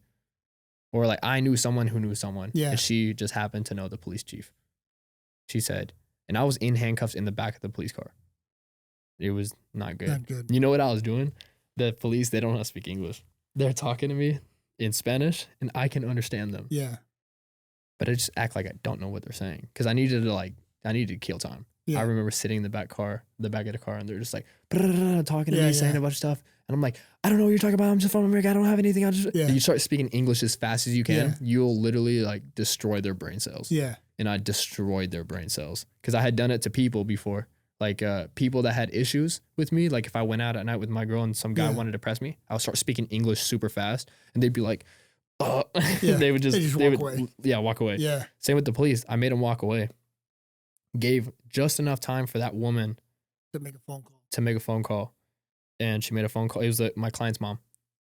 She made a phone call. Next thing you know, the police get a phone call. And they answer the phone. Yeah. Take me out. They took the car off the tow truck. They gave you the truck back? They gave me the car back too. Oh, the car? Mm-hmm. And I drove, trained them at the park. and you still continue to train? Yeah, I still went and trained them because I needed the money. Yeah. So this is all still getting you out of the country. But like that was a really funny story. Grateful for that one. Yeah. It pays to know people. Contacts is contracts. Time in the country to time out. How many months? I was 6 months there, like 6 little over 6 months. Yeah. Like 6 months and a few weeks. So almost 7. And your mom probably at the time is going, nobody help him. I didn't talk to her the entire time until towards the end. I told her I've been in Ecuador. I'm stuck here. And she said, I don't have any money. And so I just stopped talking to her again. Because I was asking for help. I needed family help. Yeah. None of my other family members answered or like responded to because I ended up getting Mobistar, which is like their Verizon out there. I ended up paying for my own cell phone service and everything. So I had a whole freaking life there. I built an entire life. I knew all kinds of people in the streets. I got deals on bread every day. They make the best bread, cheese bread. It's like integrated cheese. You can't even see it in the bread, but it's just cheesy and it's just fluffy. Carbo loading. It was the best. Every day you walk home, I walk home from work, I walk right through the town. Used to be a scary part, but then after I started knowing everyone, every time I walk, they're like, hey, and I'm like, hey, saying what's up to all these people. Yeah. I'm just like, dude, I'm really out here, Listen, who's this white dude, man? But when I get home, though, that's when it got bad because the first night I get back, I go to my friend's house. We're all hanging out. I go to sleep. The next morning, I get a call from one of my family members. My mom overdosed. Literally, right when I get back. And when she overdosed, she lost custody of my little brother. So he had to go with his dad. Yeah. My mom lost her apartment, her car, and all her belongings and she got brought back to life, by the way. She literally died and came back. Oh, a different person. A whole different person. Yeah, that's awesome. But thank God. Yeah, she came back a better person. Yeah, no, yeah. Yeah, that's why I'm saying now it's a lot different with my mom. The dynamic is way different. But she lost everything, got put into a psych ward. And so I had nowhere to go. Again, I was going to go back to my mom's because I knew she had an apartment. had nowhere to go again. I was like, here we freaking go again, dude. I was like, how do I just had no control. Yeah. So I'm couch hopping, and then next thing you know, a couple of my teammates turned into a few of them. They didn't believe that my mom actually overdosed and that I didn't have anywhere to go. They thought I was making it up so I don't have to go back home or something. Or I don't even know what they were believing, to be honest. They just did not believe me. They even sent crazy messages to my mom. She did not have a phone at the time. Well, she's in the you don't have a phone in there. Yeah. I ended up finding that out like after she got out. She's like, oh, she calls me, tells me about these messages my teammates sent her. Yeah, I was heartbroken, bro. Like, and they really didn't believe me to the point where they were even saying I was doing bad things. I'm only here. I'm costing them money. She's not paying us to live here. And I was like, dude, I literally just got from Ecuador for 6 months. Yeah. Spent every last penny plus your guys' help. You really think I would lie? Yeah. And then there's no reason the lie would be for what? Dude, I would benefit. There's no gain, no benefit. It was so trash. I was bouncing all of their houses. So it was like 6 different places I was living back to back. And then they ended up telling me I can't stay there. So one teammate, Matt Nazzle, I told you about, he let me stay at his house. His parents did too. They understood. His mom is an immigrant from Brazil, and his dad's an immigrant from Iraq. Oh, gotcha. And they understood. Wow, like the grown up in that life, that'd be a good guy to talk to. Iraq and Brazil. Gosh, the mother, yes. The father, oh my God. He had issues, man. Yeah. I feel so bad for the wife. For her name's Grace. I hope God shows her grace or has already shown her more. But like, they took me in. They were good. They're still good people. Yeah. You know, they just had their own personal problems that I learned back about. Back in AZ? I'm back in LA now. Oh, LA. Yeah. Yeah, I know it's kind of hard to keep up with. No, I got you, bro. I got you. People, can you keep in touch with us? You know, keeping pace with them? I hope you guys are keeping up because it's literally, I've lived in so many places. But no, from there, I just slept on the futon there for a year. It was like 9 to 10 months actually. But I got a job at a restaurant called Wood Ranch or something. I was a busser. And I was a lot smarter now. I was like, okay, I need. Yeah, learn it. Being in Ecuador, knowing how much it costs or how much you get paid. Yeah. You're getting paid this. When I got paid and I didn't have any bills. Yeah. So when I actually got paid, because I didn't have to pay them, they didn't need it. Yeah. I lived in a nice house, like in the spare bedroom. It was a nice house. Like I was really surprised. But I worked down the street, so I just sometimes Matt would drive me to work. I didn't have a car. Matt would drive me to work. Sometimes I'll walk. It's fine. It's not that far. Walked much further in Ecuador, so I was not tripping. Right. Wasn't tripping. Exactly. I worked at the restaurant. Every single tips that I got, like all the tips, every single dollar, I put it in a shoebox under the futon, and I just promised myself, don't touch it. Yeah. Don't touch it. And I never did. I saved up $4,000 inside of that box and bought my first car at 21 years old. Yeah. Bought my first car at 21. It was a Honda Accord. I bought it from Matt's dad. He was in the car. He flipped cars at auctions. Gotcha. So you knew it was probably in decent shape too, right? It was in good shape. It lasted me a while. And then me and Matt ended on some bad terms. Like, hey man, shit happens. Yeah, he tried to claim that I tried to stab him out of nowhere.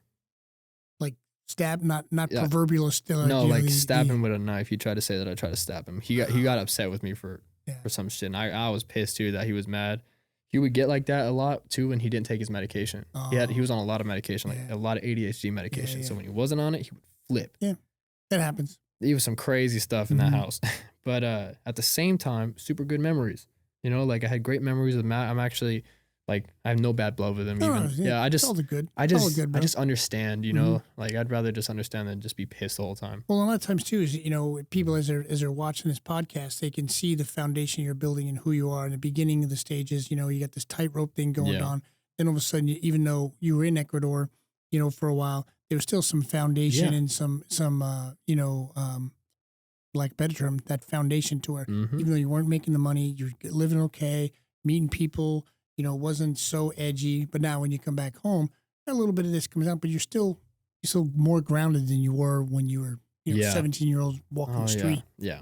You know what I mean? Well, after you left his place. So this was when everything got better though, because like I got more serious about the finances. Right. It was the finances that I fell short on that made everything else difficult. Right. Because like if you don't have it, you don't have freedom. No. You know, so I was constantly like a prisoner of my bank account. Yeah. Constantly.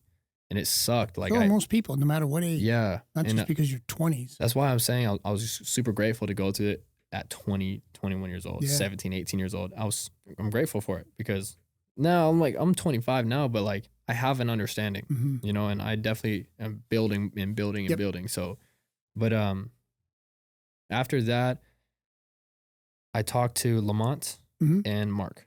We were talking and they were like, when are you going to come back? And I was like, I'm not coming back. Like, I'm just going to live in LA. I like it here, you know? I was getting paid good because COVID hit. And this was the blessing. When COVID hit, I got laid off in the restaurant because it's not essential. Yep. But I knew it was going to happen because I saw like the news was saying that in other states and stuff, people were getting laid off because of COVID. So I went and got a roofing job, and that's essential. So I thought, like, I better get an essential job. What's the essential job? I can't be a nurse. Yeah. But I can work construction. So I found a job that was just hiring one person. And they needed a young guy. That was me. Guess what you're doing? Yeah. You're humping I was the shingles. grunt. I was the grunt, yeah. So and you had plenty of experience climbing ladders. Yeah, and plus I used to build pools before that. Yeah. So I've done quite a bit of construction. So when I got there, it was honestly, I loved the job. It sucked, but I worked on Bill Gates' house. I worked on Taylor Swift's summer house. No way. Yeah, this company, they worked on all like the Hollywood, highest end houses in Malibu. So every day I'm working on the beach for 12 hours, you know, and I'm getting paid overtime too, and I get paid $25 an hour regular. So $25 an hour plus overtime, and I'm living in that Honda Accord because that whole mat thing happened at his house. I just put all my stuff in the Honda. I was living in that, and I didn't tell my boss or anything. And then one day he calls me on a Saturday to come do some side work, and I'm always down. I told him I'm always down for side work. Well, yeah, because money. You're sitting in your car. Yeah, I'd rather go and work. And I was not talking to my teammate at the time, and none of them. Yeah. Like I didn't talk to none of them because I didn't trust none of them. They all screwed me over at some point. So I had trust issues with them. So I just kind of worked. I just worked. He invites me over to side work, and he apparently right across the street from the yard that we meet at every morning, he bought the building. It's an empty building, big warehouse. And he said, yeah, I'm going to turn this into another place for the company. You know, he wants to put offices and stuff and hire people for like the paperwork and all this because he had a big company. You know, he's making a lot of money. So he bought that building. He's like, yeah, I just don't know what to do. And so I saw an opportunity. I was like, well, how much would it cost to like, if I could just like stay in here instead of the car? He says you're staying in your car? That's when he's like, what? You know? And so I ended up telling him, I've been living in the car for this whole time, like 4 months. I've been living in this car. And I had a girlfriend at the time. And she knew I was living in my car too, but I took care of her, you know? Like I did a great job. I was a lot better at this time. Even though I was living in the car, they understood the circumstances and they respected the grind. So I was like, okay, cool.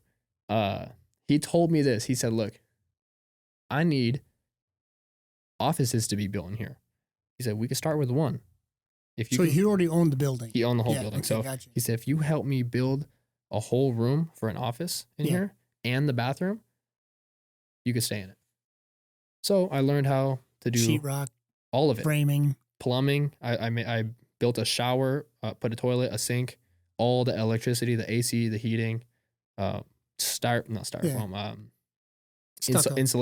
Insulation, Yeah, sheetrock, learned stucco, drywall, ceiling, literally everything. Oh, and tiling. Yeah. I did tiling as well in the bathroom and put in planks on the floor. I learned how to build. I built a whole bedroom with him. Yeah. And then I stayed in that bedroom on an air mattress with my little toaster oven.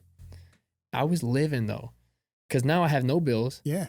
A safe place with heating. Money. It was in the winter time too when I finally got in. It was freezing in there. The heating ended up going out because I kind of messed a lot of the stuff up. I ended up fixing it later. I didn't. This is your first It was my try, first time. Right? So like he kind of left me alone a lot of the time still. Once he showed me the ropes, he's like, all right, you got it. I was like, oh, I got to lift all this drywall by myself. I got to do all this. The heating, I didn't quite understand all the way. Still don't. But he definitely helped me fix that.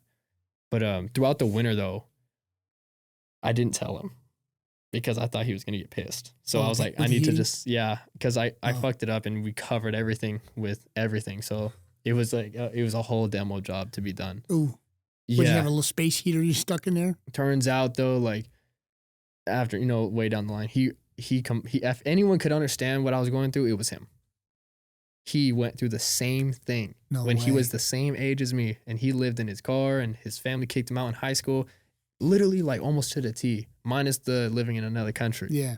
But like he understood, and his both parents had drug problems, and they would take it out on him. Same thing. Wow. So I was like, wow, should have just told you sooner. Yeah, right. Yeah. But I would always stay quiet because it was a little embarrassing, or I didn't want to be a burden and like I'm asking for shit. Yeah. So no, but because of him though, he allowed me to sleep in there, and I saved up all this cash, and it was great until my girl broke up with me.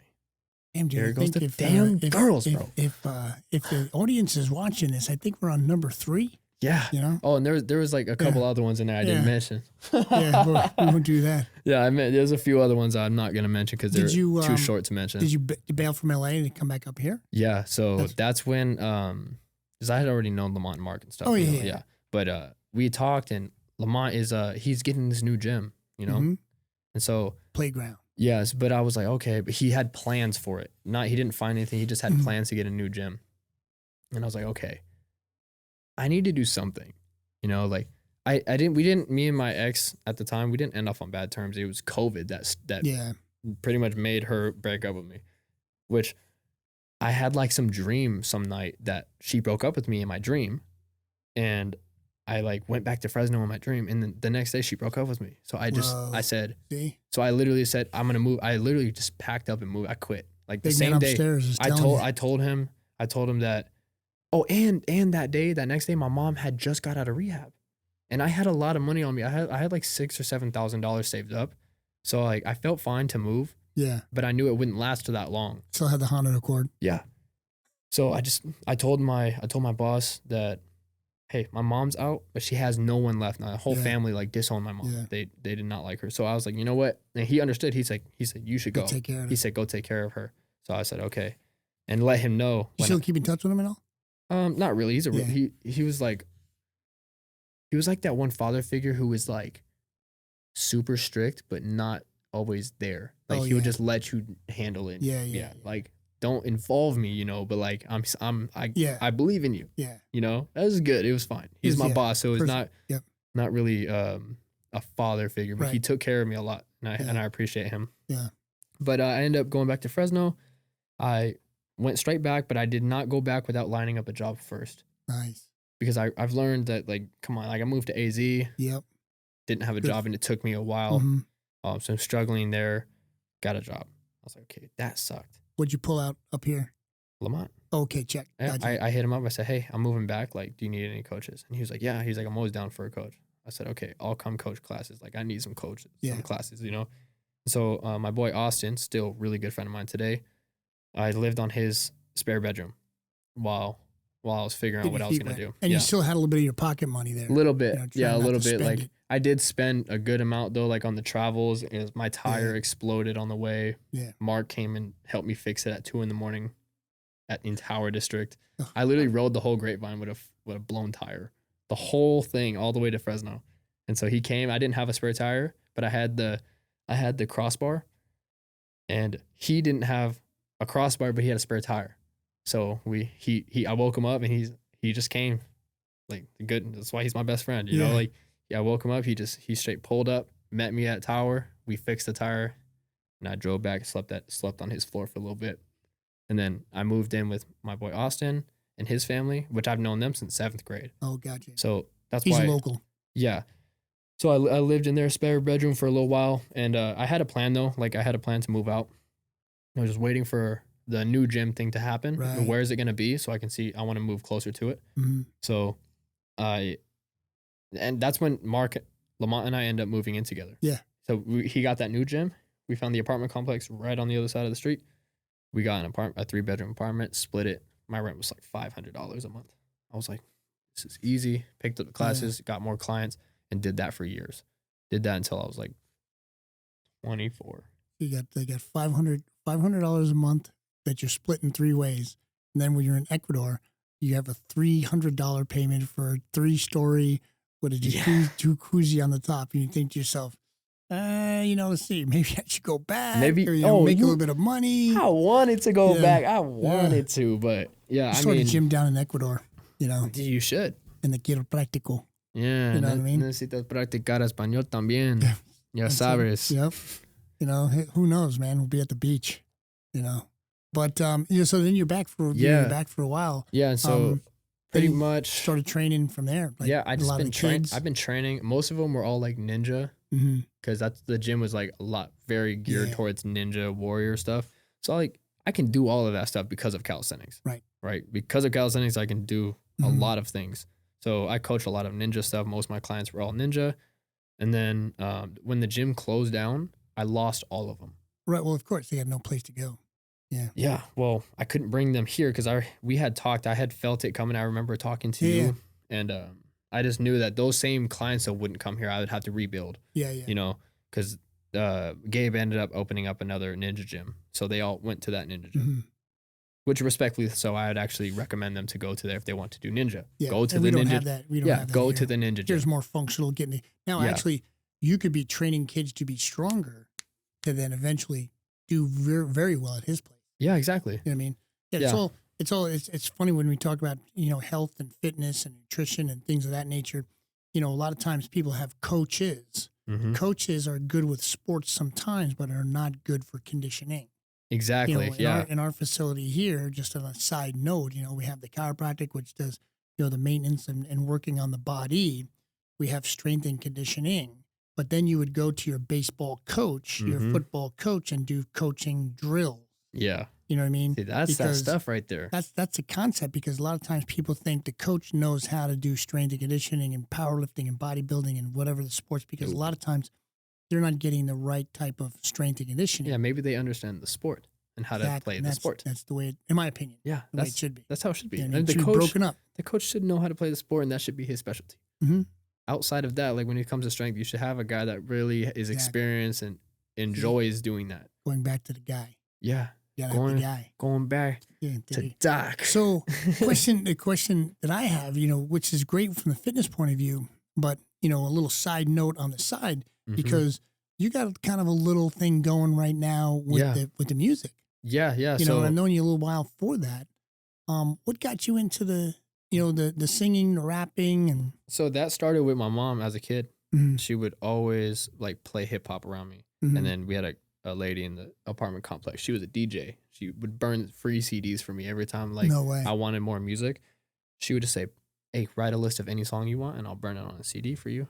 And I would just be bumping that CD with the little. And you just be writing stuff down. Yeah. Like what I would originally do is because back then we didn't have like the streaming services to go and look at all the lyrics. Yeah. And nor did I have a phone. My mom had a flip phone for so long, so like you can't go and look it up. But what I would do, I would get a piece of paper, listen to the song, and listen to it over and over until I can get all the lyrics written down. Oh, check. And then I would perform the song, reading that song. So a lot of them would be like Eminem songs. Yeah. When he's rapping super fast, I would write all those lyrics down and then try to recite the whole song. Yeah. A lot of Ludacris. By the time you're listening to it, you already got it memorized anyway. It was really a memorization thing. Yeah. Because like I just wanted to know the lyrics. So I figured I'd write them down. After you write them down, you already know it. Yep. It was fun. I hadn't tried to write my own song until I lived with Matt. Mm-hmm. That's when I was working at the restaurant and doing construction until the restaurant laid me off. Right.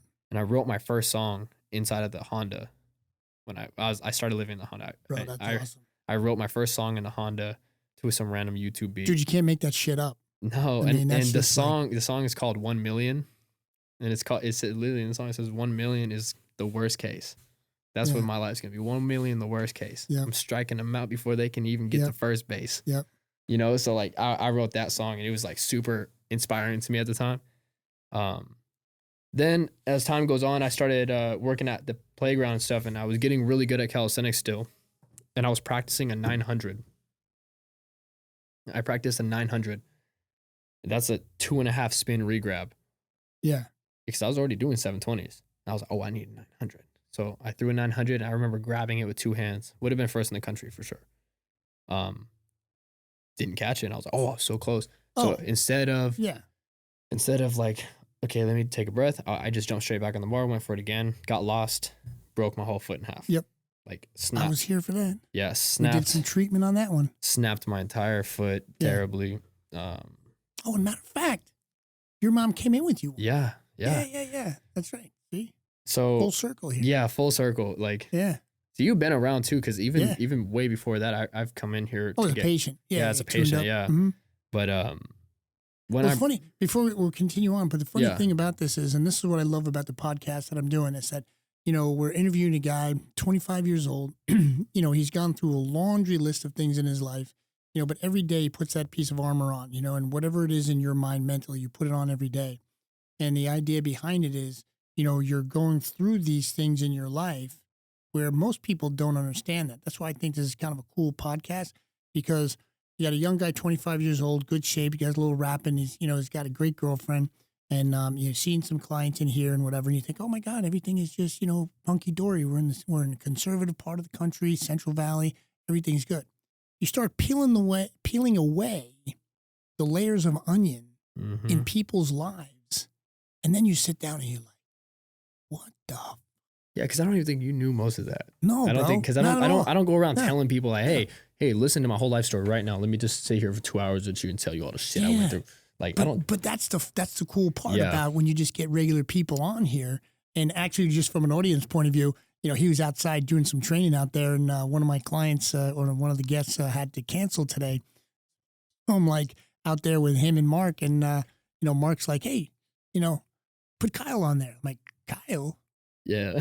And then he's like, and Mark's like, damn, this guy's got a story. And I'm like, when he said, well, yeah, I was in Ecuador for 6 months. I'm like, bro, let's sit and have a conversation. Yeah. You know what I mean? Spontaneous.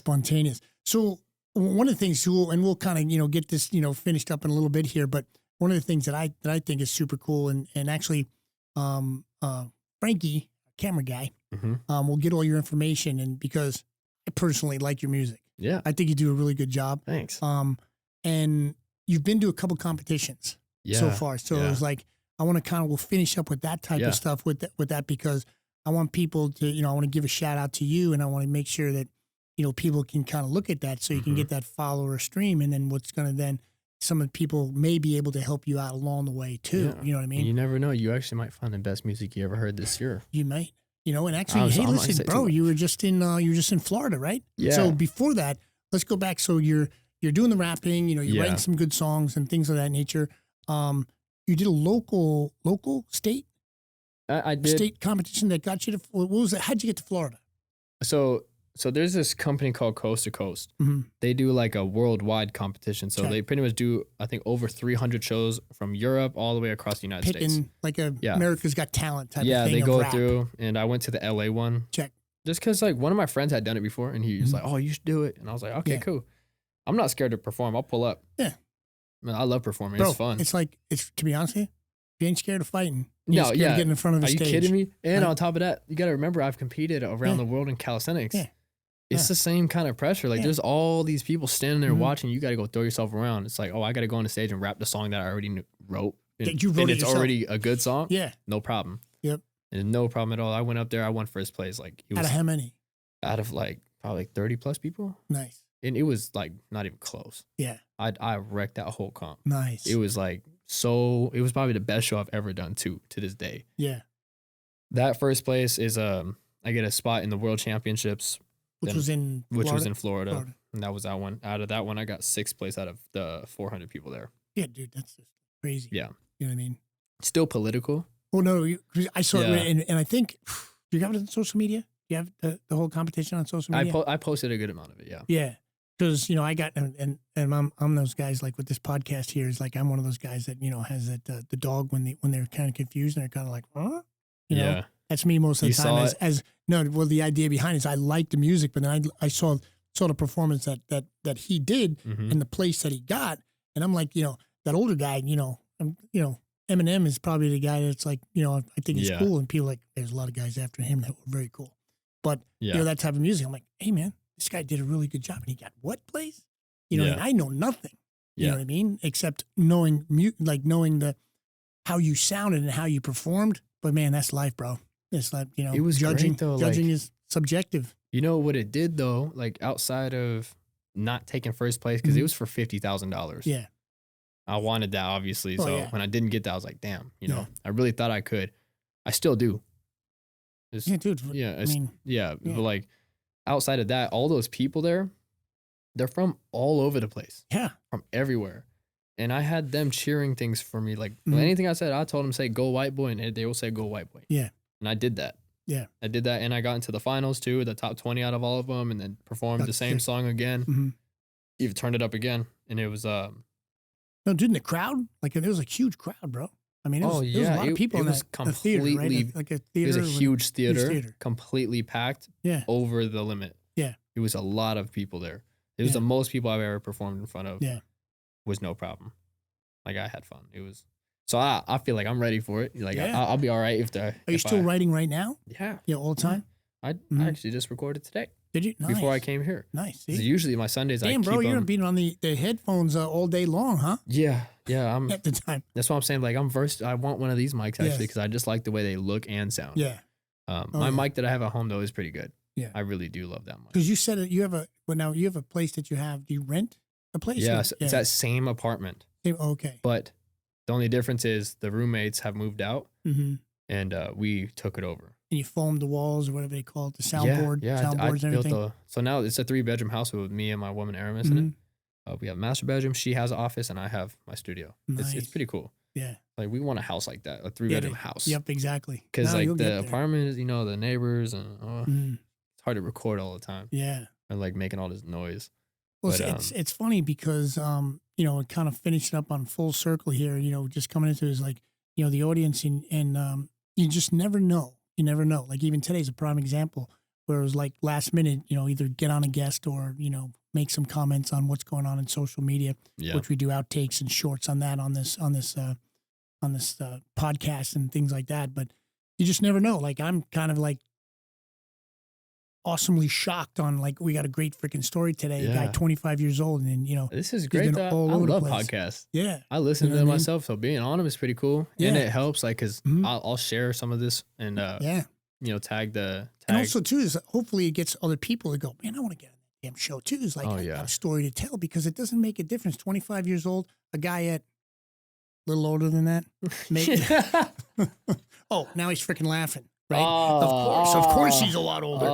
But the idea behind it is that, people are intriguing. And I've always been that kid. I was always the kid that, grew up in New York, right outside New York City, from the Bronx, where my parents lived. And I always get into trouble because my dad would always tell me, talking all the time. I'd get in trouble at school. Joe was always a good student as a kid. He's such a good little boy, but he kind of talks a lot, right? Well, now I figured over the years, might as well put it to some use. Here we go. But I'm always, my dad would say, "What are you doing? Writing a book? What are you doing? Yeah, you're writing a book?" That's his, the East Coast, the Bronx attitude.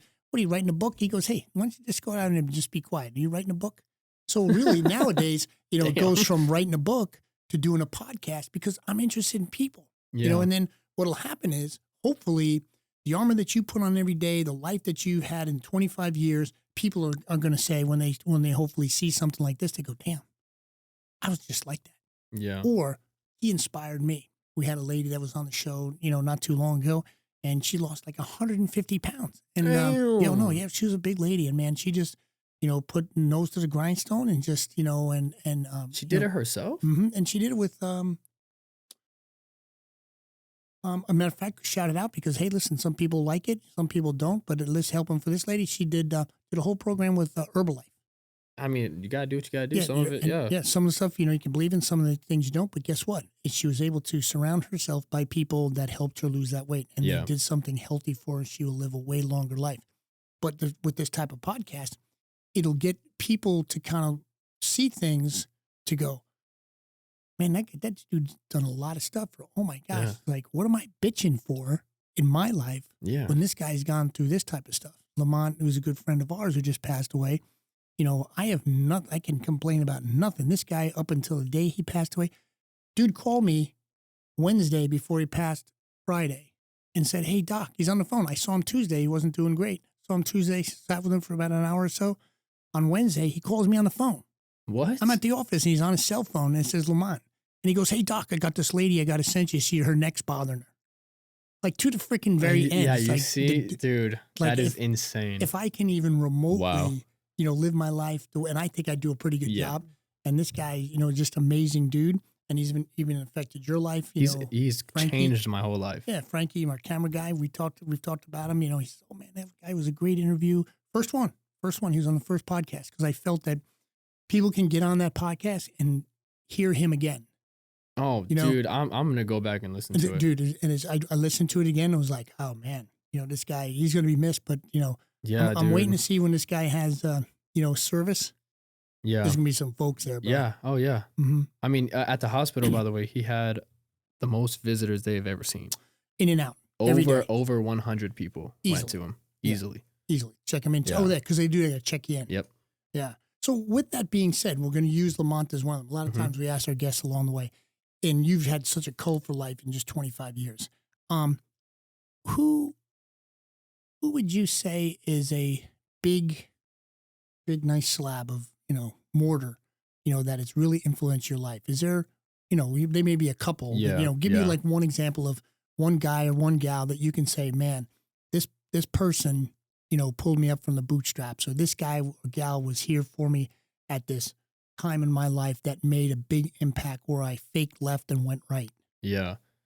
Well, first and foremost, I don't have to sound cocky or anything, but I have to give myself credit because I've had so much. Bro, and that's freaking awesome. I had to, like, there's so many times where, like, I was on that verge of not wanting to be around, but, like, and I was the only one around.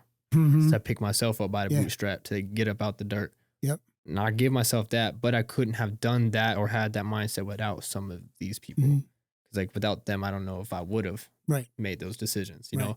Like Lamont being one of those people. And I had known his story for a while because I've known him since I was also 17. So, like, he allowed me to go to the gym for free because my family couldn't afford it. Yep.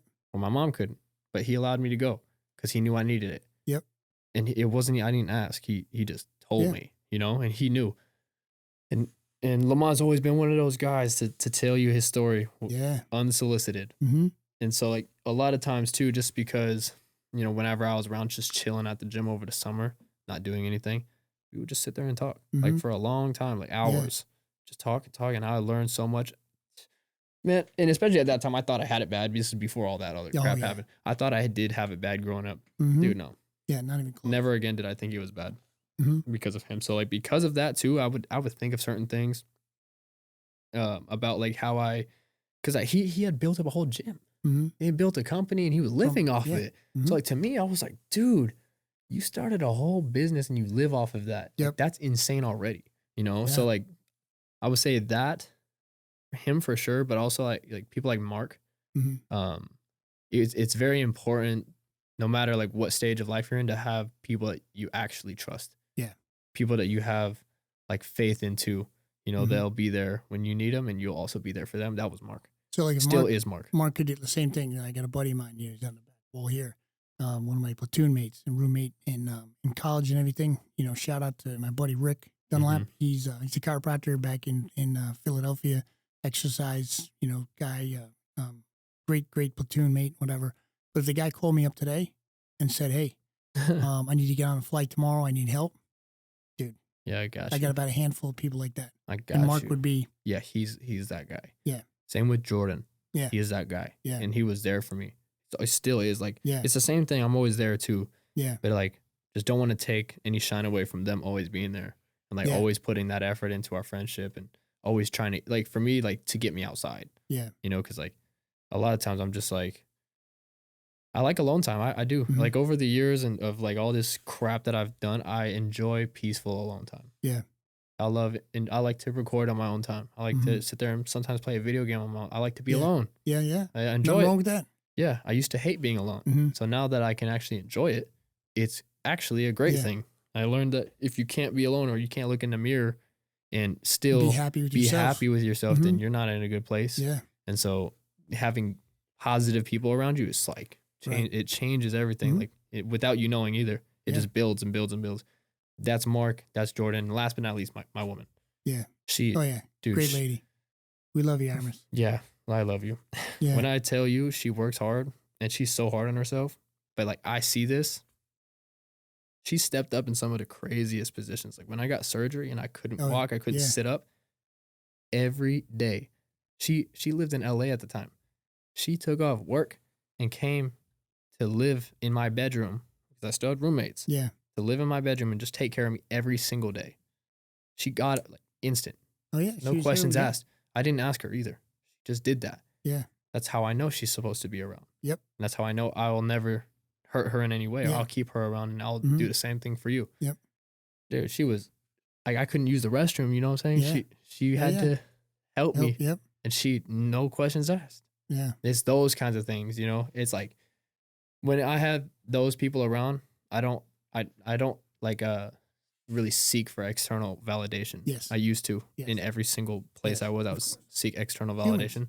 But I have such good people around. And then as those good people have been with me for so many years, it's almost a magnetic thing now. So like other people will feel like they want to stick around because I'll have that energy. Yeah.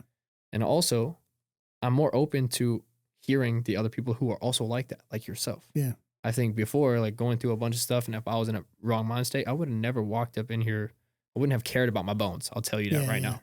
I never would have met someone like you, who then gave me the opportunity to build myself back up again. And there's a lot of people, you know, but So if you had to meet somebody, we asked this once. We asked this once in a while on the podcast. If somebody said to you, now, present, alive or dead, alive like or dead, Now a lot of people use it, and you can't use it because a lot of people, we're both, pretty deep Christian type of guys and whatever. You can't say God because we're gonna. I can't say Jesus. We're gonna meet them anyway. Like I can't say Jesus. Yeah. So yeah. Yeah, So you're gonna meet them anyways. Okay. Yes, in my opinion, I am. Yeah, You know what I mean? I believe the same. You too, thing. I believe the same. So we can't do that because we're gonna get that conversation at some point in our life. Okay. So anyone. Yeah. I mean, I'm always curious, just for the, from that foundation, who you are, and like where you look at yourself, and who you can sit down and have a cup of coffee with, drink a beer with. What would be absolutely insane? And why? And why? Yeah, it's one of these two. It's either they're both boxers actually. Okay. And George Foreman. Okay. Or Muhammad Ali. One of those. Why? I think George Foreman though, to be honest, because I had just recently watched the movie. Oh, bro. It was awesome. Insane. Yeah. Again, another one of those things where I'm like, dang, I thought I had it bad. Mm-hmm. This guy had everything and it was worse. Yeah. So, but the wisdom there is like, it's a way different side of wisdom that I definitely don't have. Yeah. Like when you have everything and nothing. Mm-hmm. And I would love to speak to someone like that. Like he's gone through it, and still managed to he even like gave his life to God. Yeah. And still managed to make it out on top and still became a world champion after that. And what he does for the community is and then ridiculous. Yeah, and not even just to become out on top, like he literally used all his fruits for others. Yeah. I'm like, how do I need to talk to him? Like that was crazy. When I seen that movie, that one was who is one of my favorites now of all time. Yeah, no, I'm great. I mean, a great guy. That'd be one of those things. In the future, I'm gonna make a list of who people want to interview, and then maybe what I'll do is I'll try to get them on. That'd be freaking badass, wouldn't it? Oh, like get a laundry list. Okay, on the Warrior Mindset podcast, who would you like to talk to? And I'll go. All right, I'm gonna interview them. You know what I mean? That would be kind of cool. Who would you? I'm actually curious. Though, even though who would you like to meet? That's what I'm curious. You know what? About. Nobody's asked me that yet. Isn't that funny? Well, here I go. Yeah, no kidding. Because I'm gonna pick your mind a little bit too. Yeah. Jeez. Then he's gonna have to cut in between this video because I'm gonna have to think for a freaking minute because this is one of those ones I'm very curious about this. Yeah.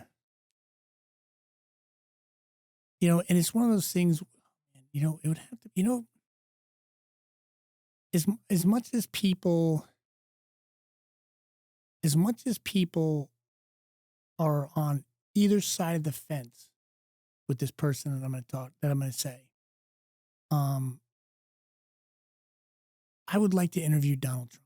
Wow. I mean, I would like to talk to him too. Yeah. So one of the things is he's super controversial. You know what I mean? Yeah. And I could probably name, one more. I'll give you one more just on top of that. Because the guy has done way more than what people think he has. Donations and money and the things of that nature. I've read a couple of his books and things like that. And I'm just intrigued with, how he deals with adversity, how he deals with other people's opinion to him, because he really doesn't care. And seems unfazed completely. Yeah, all the time. And that intrigues me because I'm one of those guys, but I'm still the duck. You know what I mean? Underneath, I'm kicking like crazy, trying to be successful and whatever. And the other guy who I heard talk the other day where I'd love to sit down and talk with the guy because he's so fascinated is Elon Musk. Oh, You know what I mean? that's a good one. That's a good one. Business, like business more type of things like Yeah. success, and because these guys also help out with the money that they have. Yeah. You know what I mean? They're not type of people that are greedy, people that, don't care about people as much as people want to, and people will, they have made fun of Elon Musk a lot of times because of the way his opinions are. And obviously Donald Trump has gotten his share plus more than I think he personally deserves. I'd really love to sit down with that guy, as a former military guy and things like that. And I think you could do that. Yeah, you never know. Maybe, I think you think he could do that? I think he could do that. That would be insane. Yeah, those are the type of things that I would be, as a person who I'd like to, sit down and talk to, Yeah. But yeah, that's crazy. That would be a very interesting conversation. Yeah, they're successful people. That man knows things that most of us don't know. Oh man, you know what I mean? It's great. But hey, listen, we're gonna finish up here. But this is Dr. Joe Martin with the Warrior Mindset Podcast, sitting here today. With Kyle, Corbin, and man, the stories he's told today are just kind of amazing. And this is what this podcast is about: kind of dig out people's histories, see the successes and the pitfalls, and how they've adapted and overcome in their lives, whether he or she's sitting on the other side of me. But hey, man, I just want to thank you again, for coming by. And until the next time, this is the Doc Joe Show. Thank you. With the Warrior Mindset Podcast. We out. We will see you soon. Thanks. Awesome.